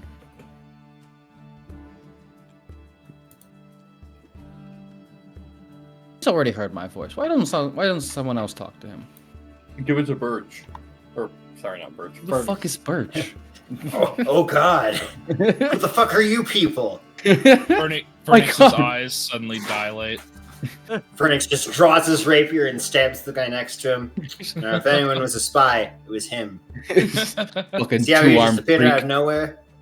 Yeah. Playing dumb, a likely story. Good thing you caught him first. Hello, this is Fernix. Nice to be speaking with you. It just sets it down. That's Oh. the message. Yep. Oh, I didn't think that through at all. Vic is gonna pick the stone up and put it in the bag of holding. I feel like we should probably just put this away for now. I think that's a good idea. I have morning meditation brain. There's a secret feature of the sending stone that lowers your intelligence by 10 whenever you try to use it. Alright. Like everyone's a grandma talking to somebody. Hello, sweetie, how are you? And it's like a text message, and it's like, yeah, hi, grandma. Good. It's like it's on speakerphone, but she's still got the mic up to her mouth, so it's like blasting. Really On a video call with it held vertical like this. It's the top of You the can see head. the top of her. As is tradition. So, It's right. Like it's No. dropped in the toilet. I believe we are heading over to talk to Siegfried Ashe. Unfortunately. are you letting Right. Talia know? No. And are you Oh. all going? Yes. There was a discussion Well- of excluding Gurumesh, but he's going to go unless someone stops him. Hmm. just have to- But Fernix doesn't answer you in game. We just have to hog tie Gurgamesh. Yeah. Does Fernix have silence prepared? Yes, I do. Wait, hold on before I say that shit. Was that the one that I cribbed off of there? Nope. I kept that because I was like, Oh, if it's a wasted slot, it's a wasted slot. But if it's not, this is a good one to have. What it is. I was It's every also single- going to prepare one additional scroll, I guess you could say. Fernix just makes sure that no one's looking, and then takes out a sheaf of paper and just like scribes a rune in the air with his hand, which burns its way into the paper. And then we roll that shit up and don't read it ourselves either, because it will, in fact, go off. Good to know. Mm-hmm. And now we just have that in the back pocket. Oh, did forget to do that yesterday. Better late than never, I suppose. Mhm. Well, that would be useful. But yeah, Alright. it is permanent. Alright. The one caveat being, some people will try to put this all on the same scroll, and you can't do that. A whole bunch, however, oh yeah, you can just throw out a whole bunch of cards or whatnot, and if they read a whole bunch, they all blow up. Fuck. And we give it to Ash. Exactly. I mean, in a last-ditch No, effort, Dax, we're back yes. against the wall. No Dax, Not a- yes. It applies to Not a any grenade to him. situation. Yeah. Okay. So, Read, motherfucker, read! English motherfucker, do you speak it? You so because you guys as a group are and heading a out, girl. it definitely, it's a little afternoon, maybe closing in on 1, maybe by the time you get there. But you head through the city. It's definitely a lot quieter than it's been the last couple days. Most of the festivities are over. There's still like the crowning event this evening, but other than that, it's pretty much over. As gonna- we leave, I'm just gonna dart off from the group, just split off briefly, go into my Inara form, and then meet back up with them closer to the Narrows. Okay. You guys get across the city without too much of an issue, really. Weather's kind of been nicer overall. Hopefully it'll be a cooler night. You get into the Narrows, it's just as busy as always. People don't really look at you one way or the other. Either A, they just know not to care, or B, the earned reputation has perhaps maybe not rubbed off, but has become normalized. You enter into the trade house as Vilnius, the bespectacled guy, is finishing up a sale with somebody. Dirk, the bald one, who Vilnius calls Curly, is kind of just loitering in the far corner. The golem turns, looks at you guys. No reaction beyond that.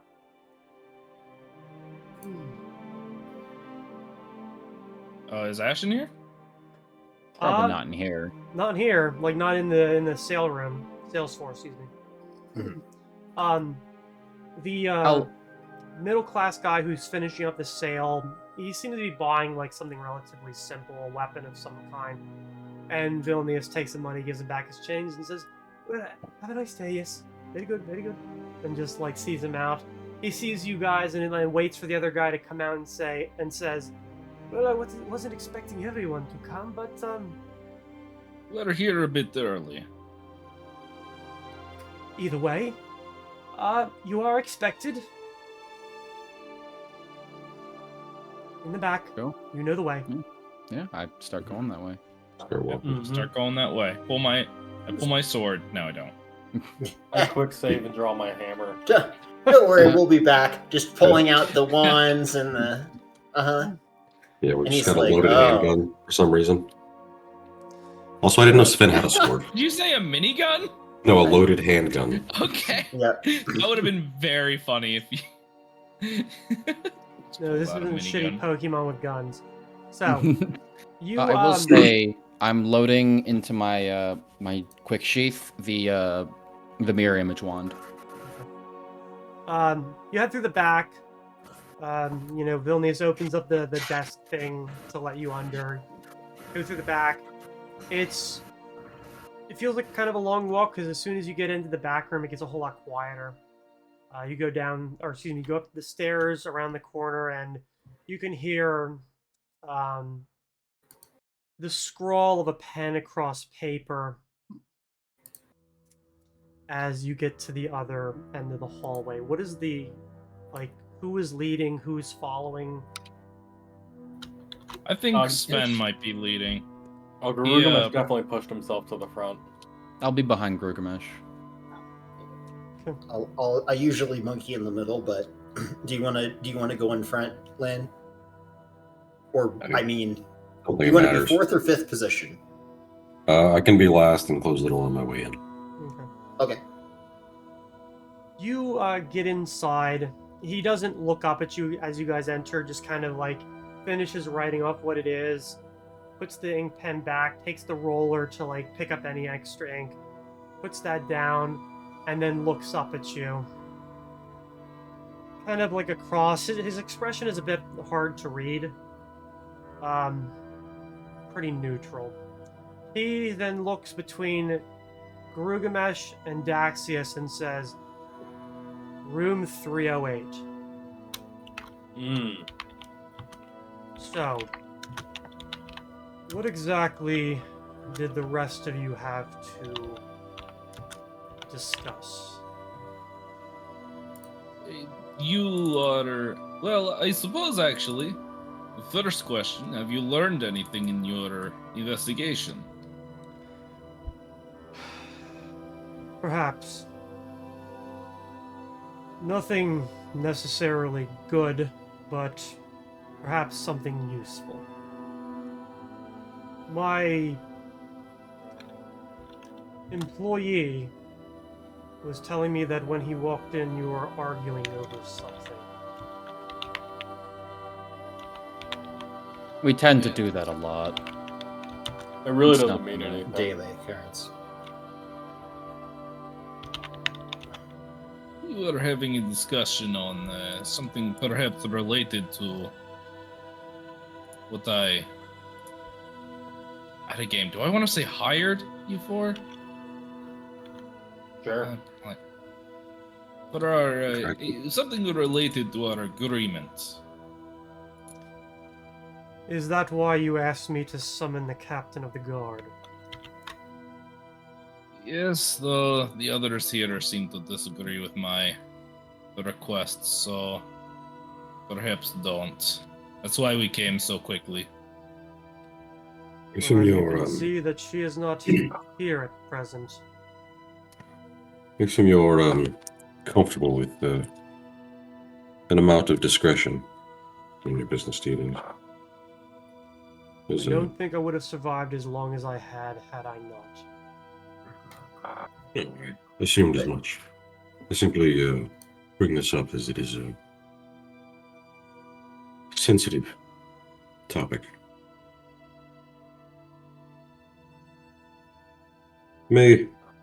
Perhaps you know, perhaps you don't. Probably does. Before I continue, I hope that we can keep this between us. The room is magically sealed against any kind of scrying or other eavesdropping magic. What is said within these walls stays within them unless certain agreements are betrayed. Like Lovego. Sorry, that was a meta joke. You're well prepared. But the reason that we are looking into this whole Lutz situation is that we have a very strong reason to believe that Countess Veronica Lutz is an undead vampire. And that's something that we cannot divide. His reaction is rather nonplussed. He As I said, moves like the paper that he was working on, like onto the side after blowing it on a little bit, and says, "And your point is?" well, we're planning on killing her. Sooner rather than later. I want to see his immediate reaction to that information, if I could even read him at all. Probably not, but I'll Give me a try. sense motive. And Vita's nope. 37. No. I put some chips into that as well.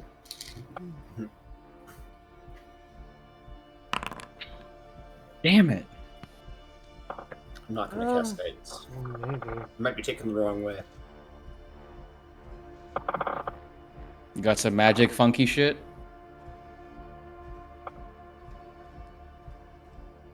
I was thinking of doing magic funky shit, but it didn't really work last time. I would do it. Well, too late now. I'm already in the room. He's just gonna... What? I'm just gonna cast Detect Thoughts right in front of him? Yeah. No, perfect idea. Yeah, Pretend like you're sneezing. His reaction is pretty unreadable. It seems pretty stoic. He looks between all of you as if almost like gauging up whether or not you're serious about that or whether you're just talking out of your ass. It's a stupid plan, I'm aware. And plan have formed at this point. But to be perfectly honest, that's not something that you need to be concerned about personally. The reason we bring this up is multiple reasons. First off, we wanted to inform you, or at least I did, because, well, if anyone could benefit from a potential sudden power vacuum, you seem like the person that might be able to do so. And we are the people who could use friends with the ability to do so. So, Second off, we need to make sure that this does not bite us, so to speak. There's obviously going to be some backlash, and there's going to be some consequences. But, well, we entrust this information to you, knowing that you're an intelligent person, and you're able to make the choice to be on the correct side. when I made the deal with Prince Lucas III before his death of old age, and continued on with both his son Hans before his death, and now with Ludwig, we have maintained a rather delicate balance of power within the city between myself, who controls most of the underworld to keep the less savory aspects of the world out, the prince and the guard who keep everything that operates within the light in line. And then the nobles who really can't be policed, one of which is indeed Lutz. I've known about her for probably about 6 years now. In truth, I have wanted to dethrone her for quite a while. Not necessarily because that's territory I wish to control. I could not give a good goddamn what the weird nobles do in their homes every night. But because I'm tired of covering up bodies when they appear. Because both I and the captain of the guard have had to deal with this for, well, in Junger's case, close to 2 decades. Myself, not nearly as long, but long enough. Have any of you ever heard a term called realpolitik? Big head. Is it just Realpolitik is the application of the aspects of politics and diplomacy in a way which works towards a desired outcome regardless of the costs at which to obtain it.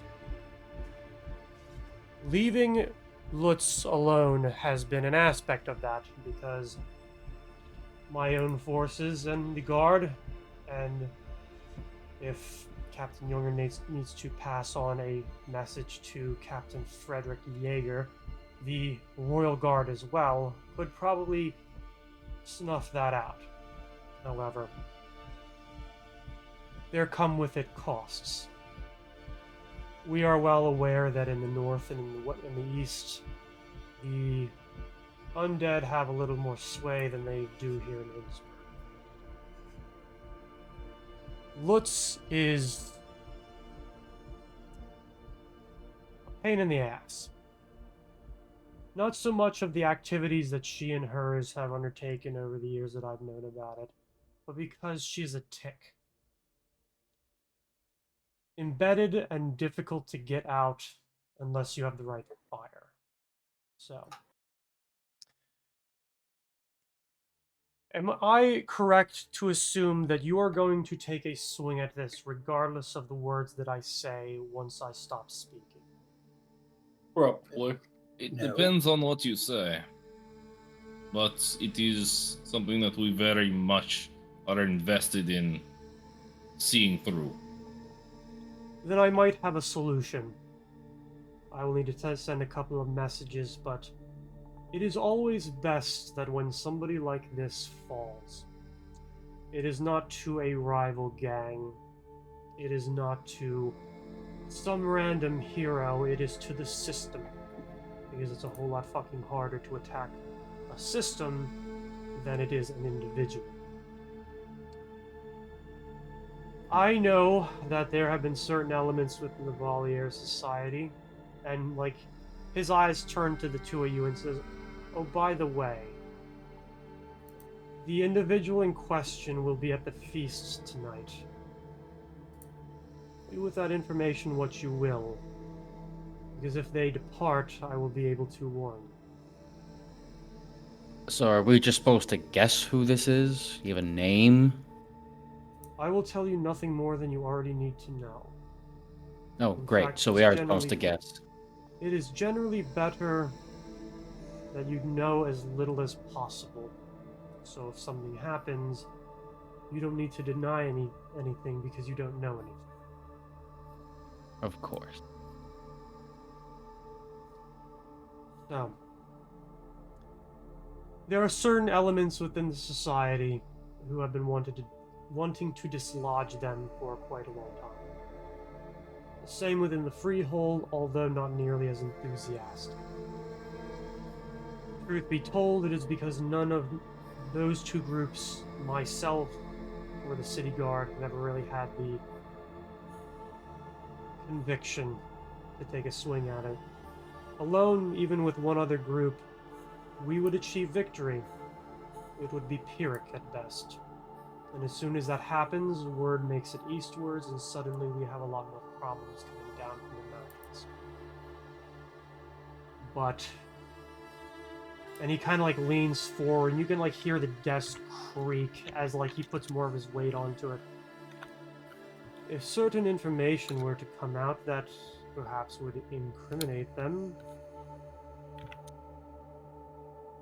suddenly this individual becomes a liability.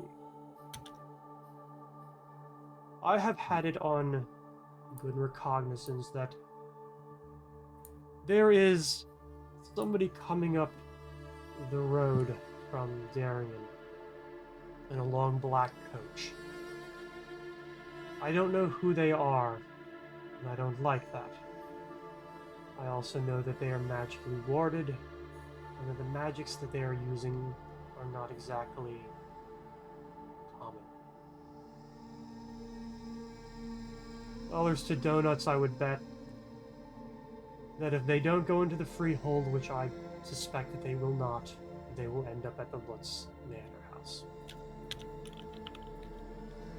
Are I you don't think- suggesting that perhaps we ambush them? Coming in? No. Going out? Yes.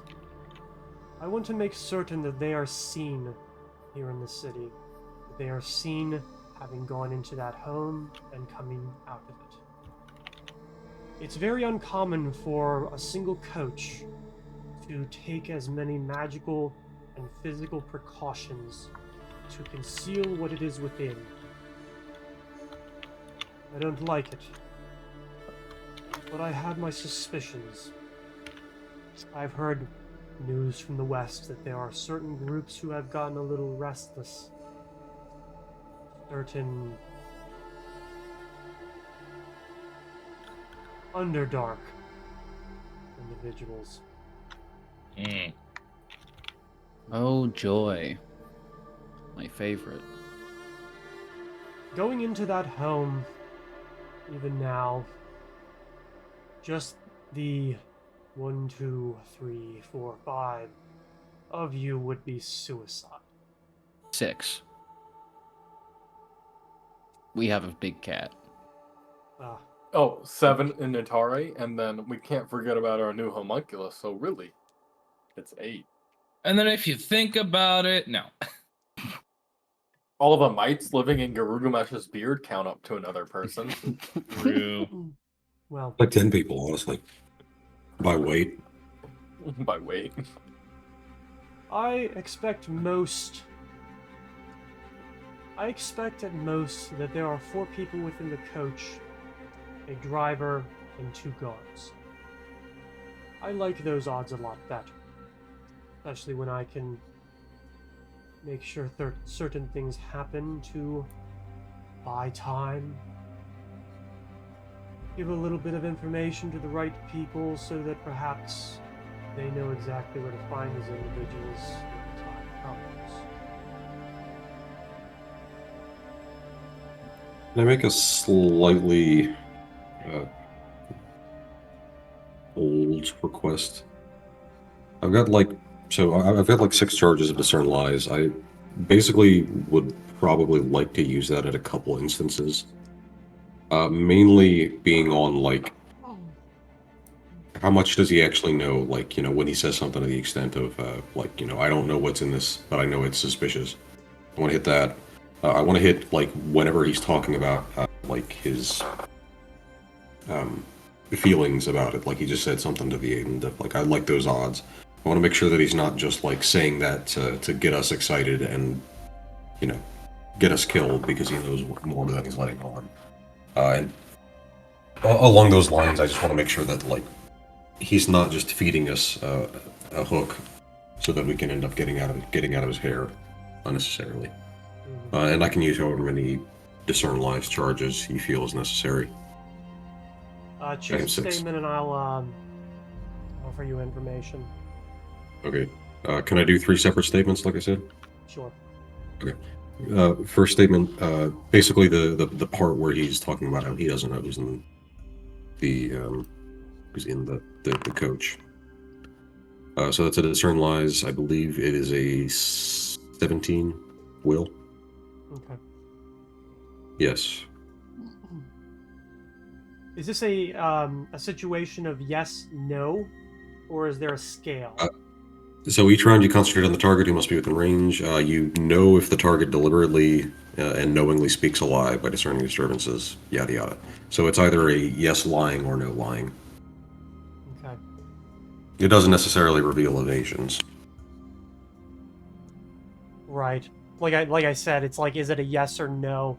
Because there are certain things which could technically qualify as a lie if, like, say, I don't know, but I have certain suspicions, but I don't want to say that because I cannot confirm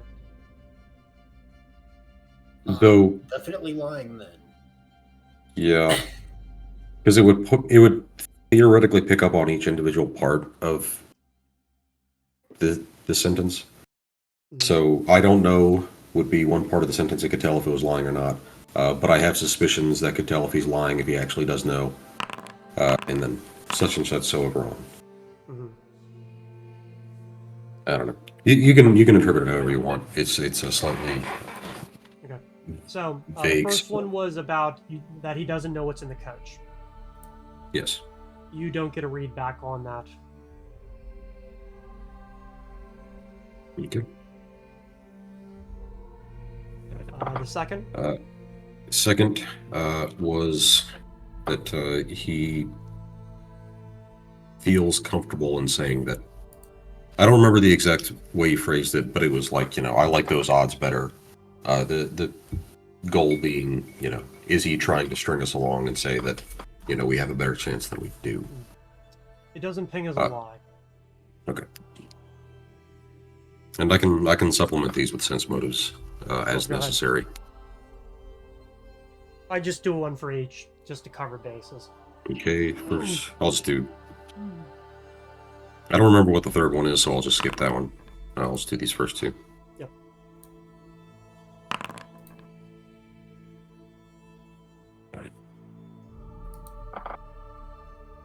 Okay, you're just doing the first two. Yep. So the first one definitely comes back as not necessarily a lie, but not necessarily the truth. It might be operating on what information we have or a supposition. Okay, so my assumption would be that he might have more information that he's letting on, but he's not confident enough to actually make that determination. Okay. Okay, and the second one was again, the odds. The odds. That one definitely does not come back as a lie. I think you can tell that he's operating on simple volume. How many people can be in that manor house versus how many people can be stuffed into that coach like a clown car? Okay. I might do some more sense motives later down the line, but that's about it for now. And the third thing? I don't remember what the third one was. I think it was something along the lines of like. I don't think it was like a specific one, so this one might just be a sense motive. But it was like, I just want to get the sense of whether or not he's like explicitly trying to string us along, or if there's like, he's saying these things to benefit us, even though it is going to definitely benefit him, but he like genuinely thinks that this is a good idea and not just trying to get us out of his hair. And that can be done at the end or whenever. I mean, based on the information so far, you can come back around whenever you feel like based on new developments. For this one, obviously, he does not like you guys. I mean, I feel like that goes without saying. He doesn't You know what? what? I would be surprised to find an NPC that does like us, regardless of how much they talk to us. Yeah. But he does not seem to be treating you like a dumb child. He seems to understand the usefulness and resourcefulness of a tool when he sees it. And by that, I don't necessarily mean it as an insult. It's just... You're calling me a tool. I see how It is what it is. Yeah, as well, I you said you were said, going it's out. real Who politic. cares?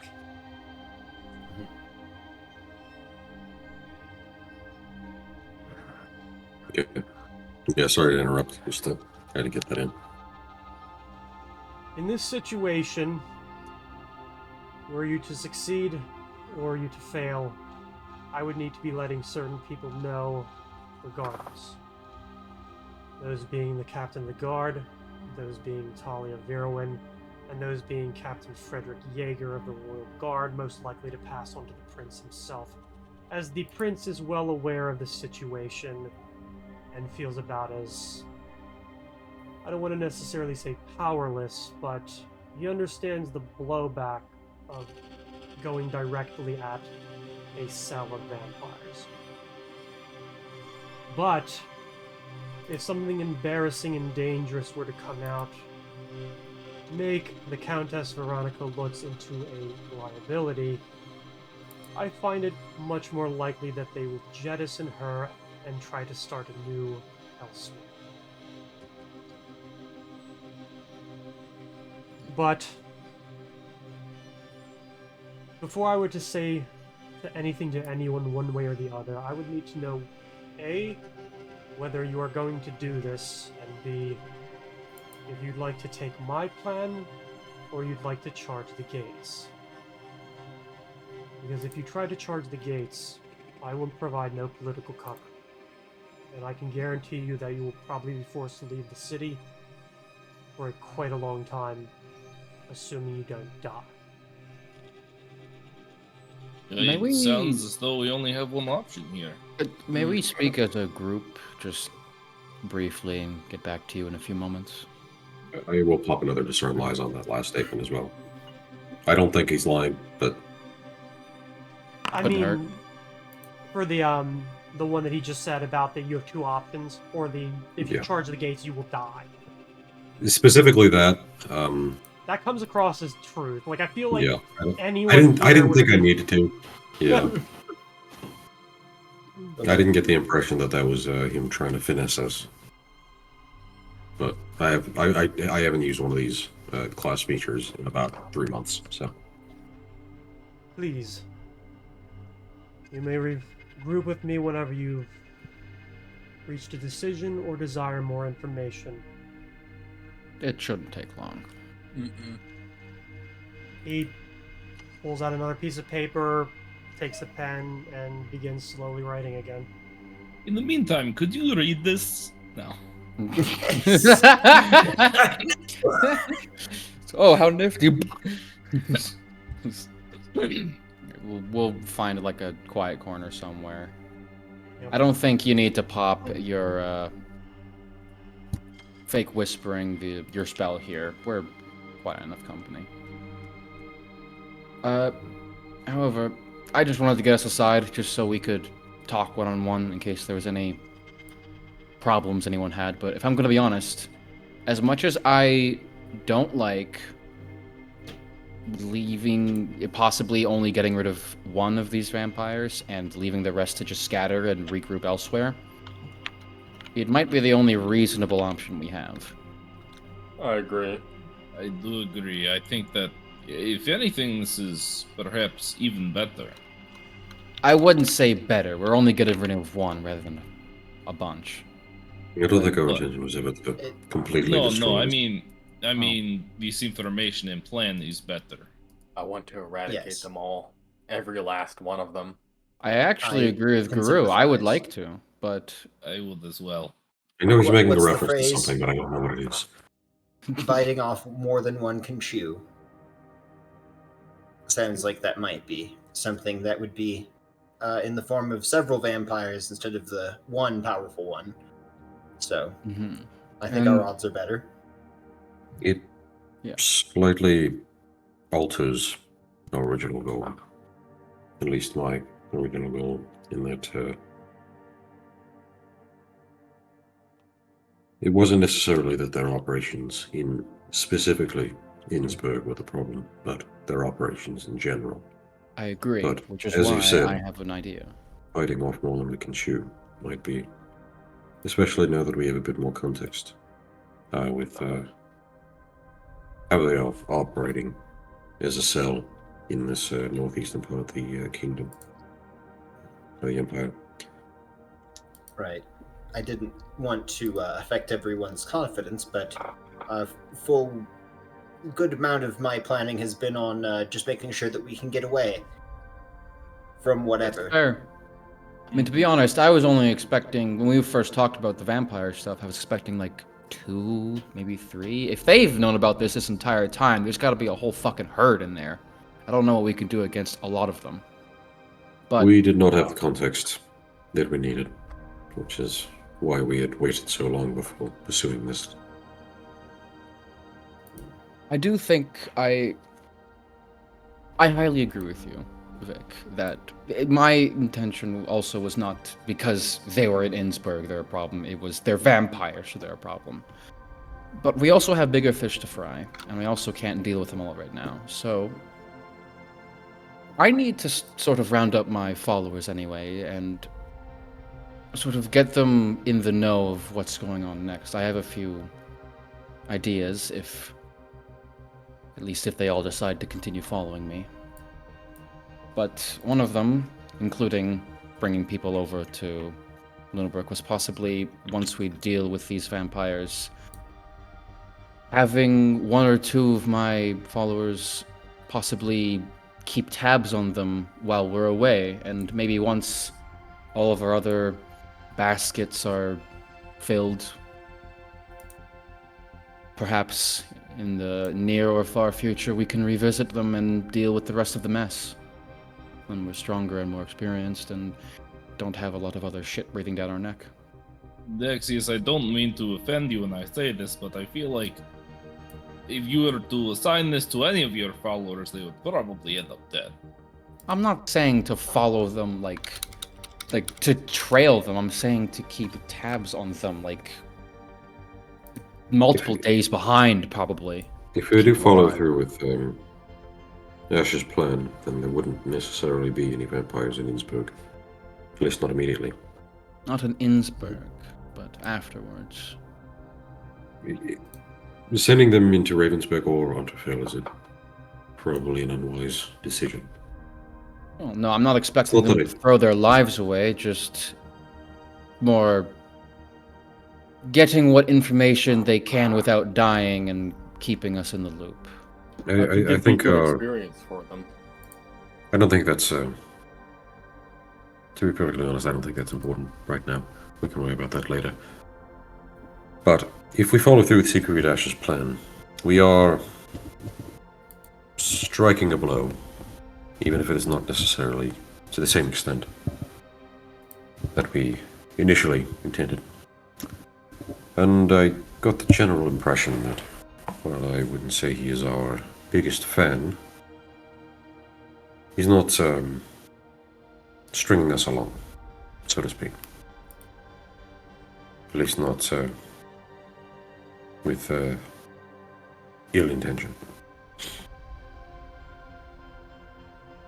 I also got the impression that he's working with us earnestly. I did as well. I've been doing dealings with Ashe, and I believe that he is, at the end of the day, a good person who wishes to see, perhaps, the same result that we do. I wouldn't say good person, but the same results, yeah. Sven, I hope that you can understand why we don't necessarily trust your judge of character if the first person you're calling a good person is a crime lord. This is not the first person I'm calling a good person. Point still stands. It's maybe the second or third. He's just a little crime lord. Yeah, he's just like a nice little crime lord. He likes cookies and milk, and he's like a real friend to all animals. And he like disposes of bodies when people need to, and murders people. And he also like makes lasagna for his cats. One of the good crime lords, like Walter White. Yeah, the cool Walter White, except without cancer and like somehow less hair. Well, then he's not cool if he doesn't have cancer. Yeah, the cancer is the cool part. Keep in mind where Sven comes from. This is like I'm trying to be a character. That's fair. No, Sven comes from a gypsy caravan. Which is weird because he's like praising the police and the crime lords at the same time, which seems weird. Yeah, it's because he's also obsessed with stories of valor and stuff like that. It's a weird combination, but I hope you guys understand that this is me trying to roleplay. I don't think a lot of these things are actually great ideas. It makes a good back and forth. Yeah, Sven says back the blue. No, So I think we're all in agreement then Oh my god. that this Yes. I is. feel like we should probably talk to Talia as well. She'll be Yeah, informed regardless. I think we should probably go to her next. Probably best if she hears it from us. I don't know how Talia would feel about if we just came out and said that we were going to be working with Siegfried Ashe. Well, she already works with Siegfried Ashe. Of all the people It's in the different city, for her. I don't imagine she... Remember, the Valley Society isn't necessarily a purely lawful group. They operate within the bounds of the laws where necessary, and are more accepting to things that are pushing those boundaries when necessary. I don't think that there's going to be any major issue. And if you are concerned, that is still valid, so if you prefer, we can not mention where we got this information. But Siegfried Ashe himself said that he was going to inform her after these jobs were taken care of, so might as well keep her in the loop ourselves. It'd be smart. I trust your judgment. Well, I can't say that I've thought about ever going after someone on the road, but believe me when I say I've thought about it a lot, traveling on my own. So, glad that we're going to be on this side of the ambush. Is it your Not as first hard as you time might being think. on this side? Yes. It's Just wait till they easier get than past you the tree think. line of the city. Is As it long not as there's no your one. first time, Daxius? No. As long as you wait till they get past the tree line, then avoiding sight is relatively easy. In any case, suppose we should let Siegfried know we'll be pursuing this particular line of action. Yes. I guess we enter back into his office. Nothing's really changed. He's continuing to write. He's like maybe 4 or 5 lines in. He like obviously like, when you come back in, finishes it, puts the pen back into the inkwell, looks up and says, "I assume that this means you've reached a conclusion." Yes. Not the conclusion we initially intended, but I think we'll act on the information as best we can. Okay. He like leans forward again a little bit and says, "Since we have now struck a bargain, and I'm going to treat this as something that is unwritten for now. As I said, I will be sending the right messages to the right people to get them prepared." He like rubs his hands a little bit and says,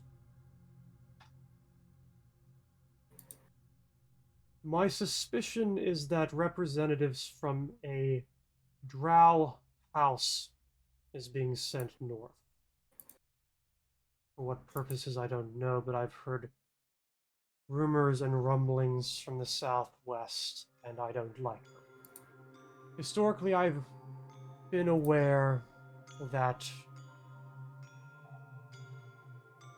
they have historically worked together in certain aspects when it was convenient." I assume you mean vampires and the Underdark folk. Yes. They often have very similar goals. Generally, these alliances do not last long, as eventually one will turn on the other. Which is the way of evil. Which is the way, more or less.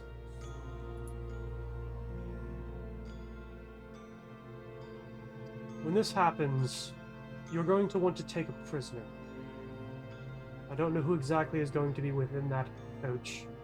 I don't think it'll be somebody from the actual house itself, most likely an ambassador or somebody other of rank but of no affiliation to the actual family. That is just my supposition, however, I have no idea what might lie inside. You'll also want to take as many possessions, writings, books, anything like that, as these two things will act as evidence. Once that happens, you will most likely be out of this city, but it will then pass onto the city guard, the royal guard, representatives from the Valier Society were hired, and my own men to act as a dragnet to make sure nothing comes out of that manor alive.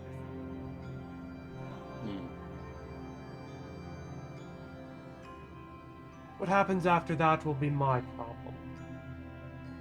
If we succeed, I believe there will be a very large house for sale.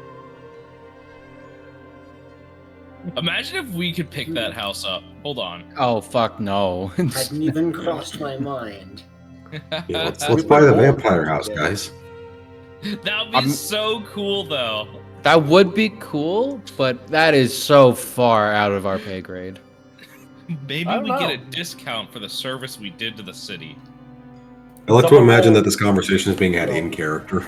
Just completely interrupt. Yeah, let's go. Let's buy a house, guys. And he's just like,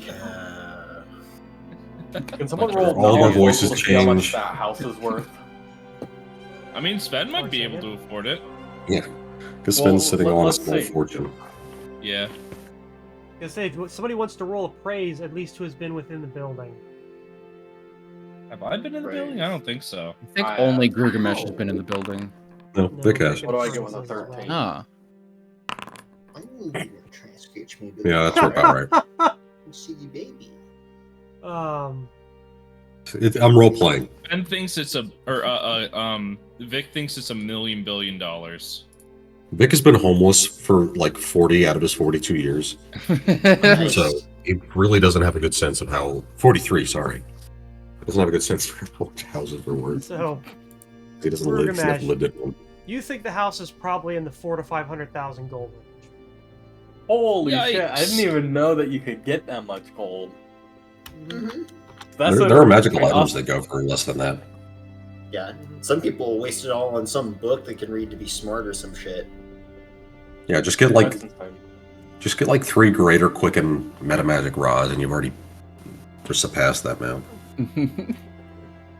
It's not a joke. Those are literally like over 100,000 gold.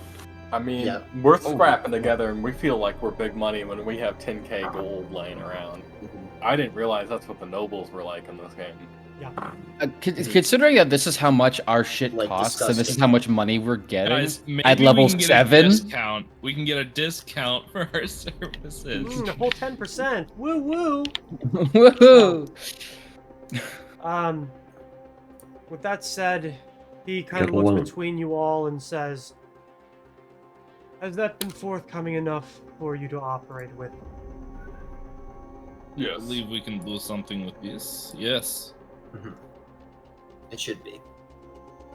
Those of you who have a history of highway robbery, you're going to find your skills in good demand. I will let you know once my contacts know more. I don't think that they will be moving until perhaps the day, maybe the night after this. So I wouldn't think on it immediately.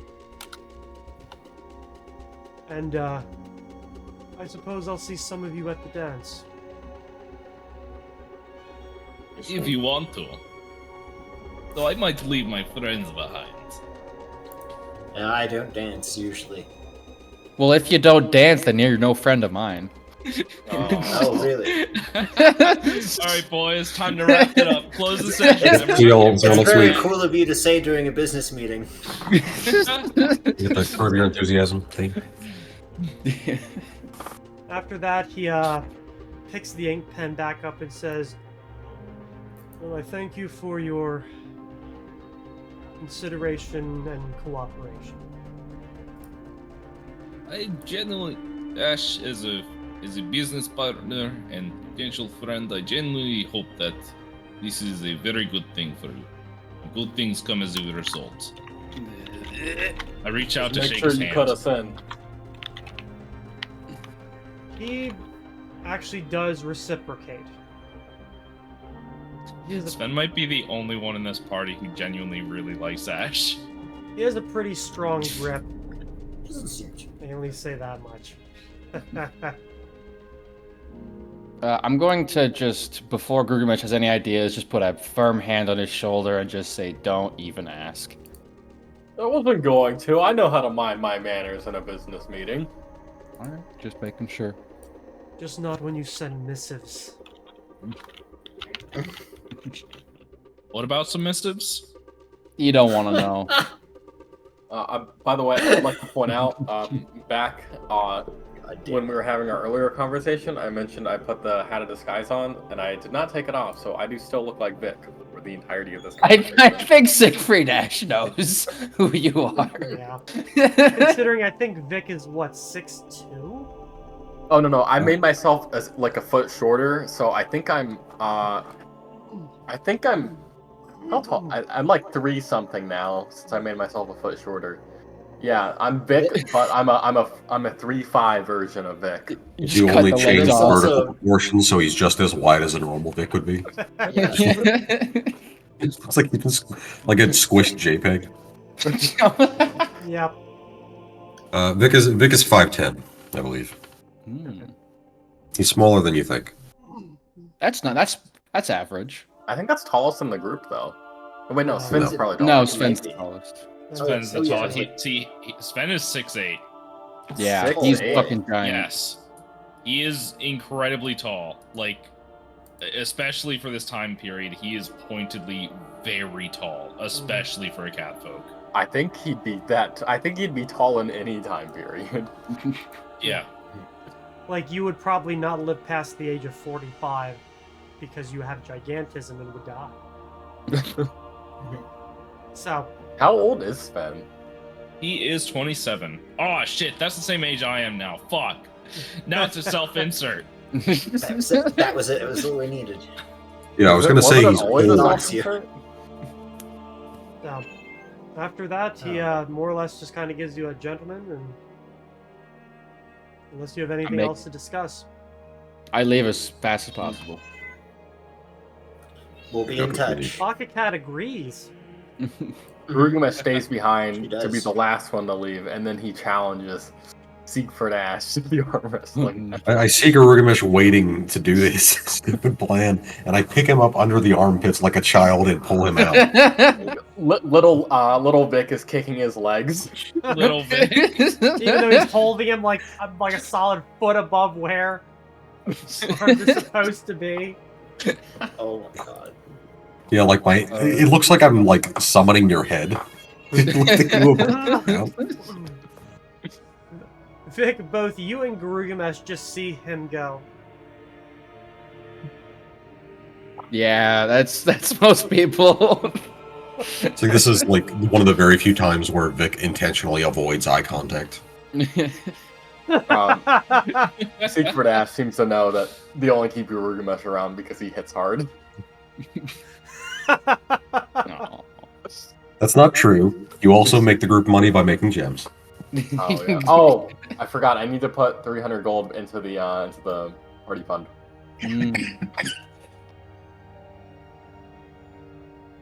Okay.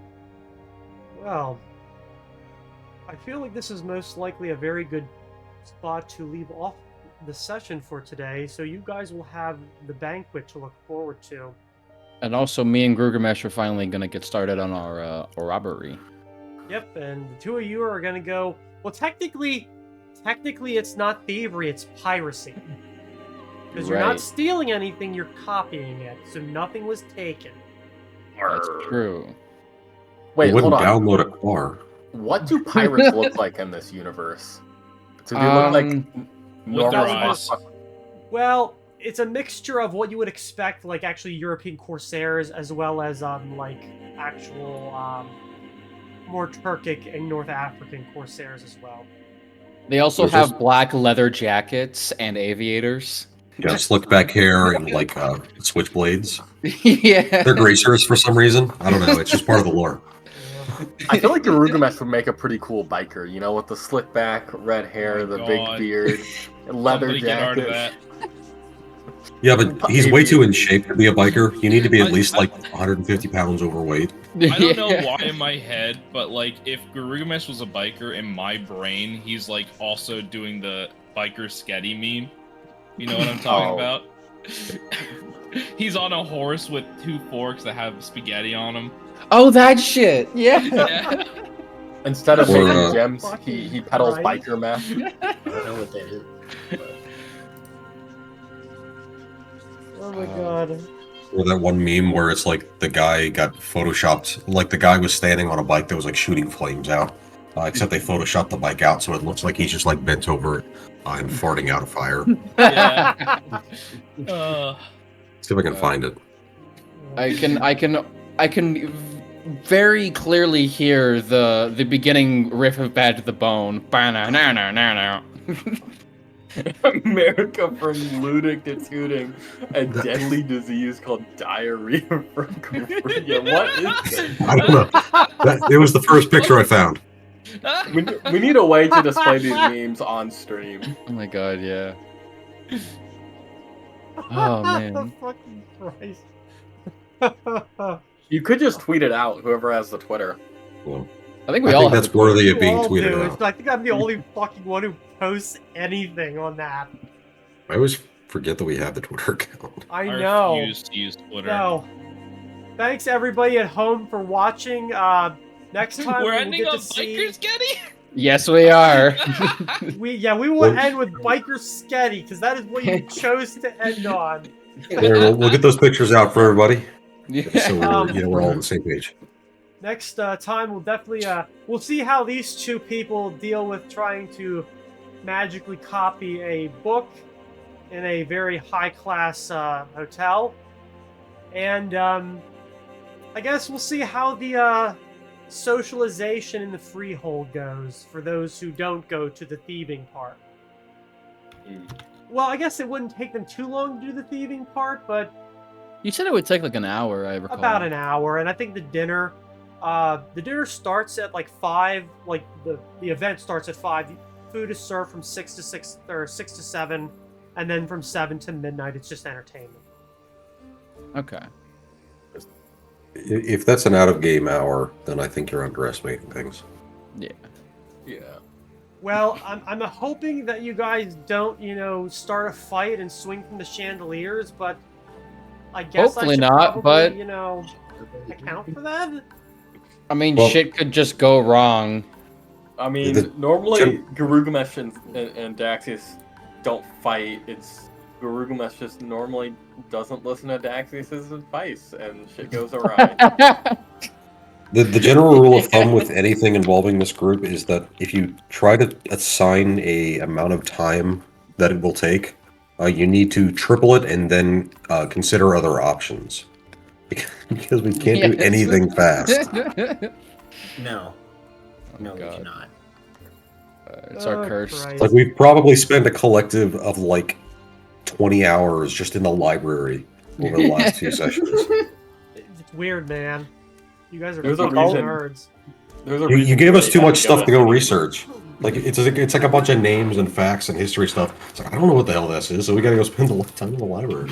And then you learn shit. Yeah, and then you have to God. write more stuff for the lore. I know, because you ask more shit. Yeah. Well, you're giving us the opportunity to ask questions, so really that's your fault. I know. I shouldn't give you opportunities to do things. Yeah, you should stop. You should take all the power away from us. Mhm. That's what people like, railroading, right? Yeah, no, totally. yeah. That's something what people watch, streams like this for for the railroading. Yeah, it's just like one guy's like LARP science fiction thing, and the rest just like 5 other people hanging out. Like, I'm a fucking I mean- published novelist. If I want to do something like that, I'll just write another novel. Fair enough. Yeah. All right, well, I guess that's where we're gonna end for tonight. We're gonna see what disasters we get up to next week. So catch us then. Hell yeah, can't wait. Bye. later. Goodbye. Ciao.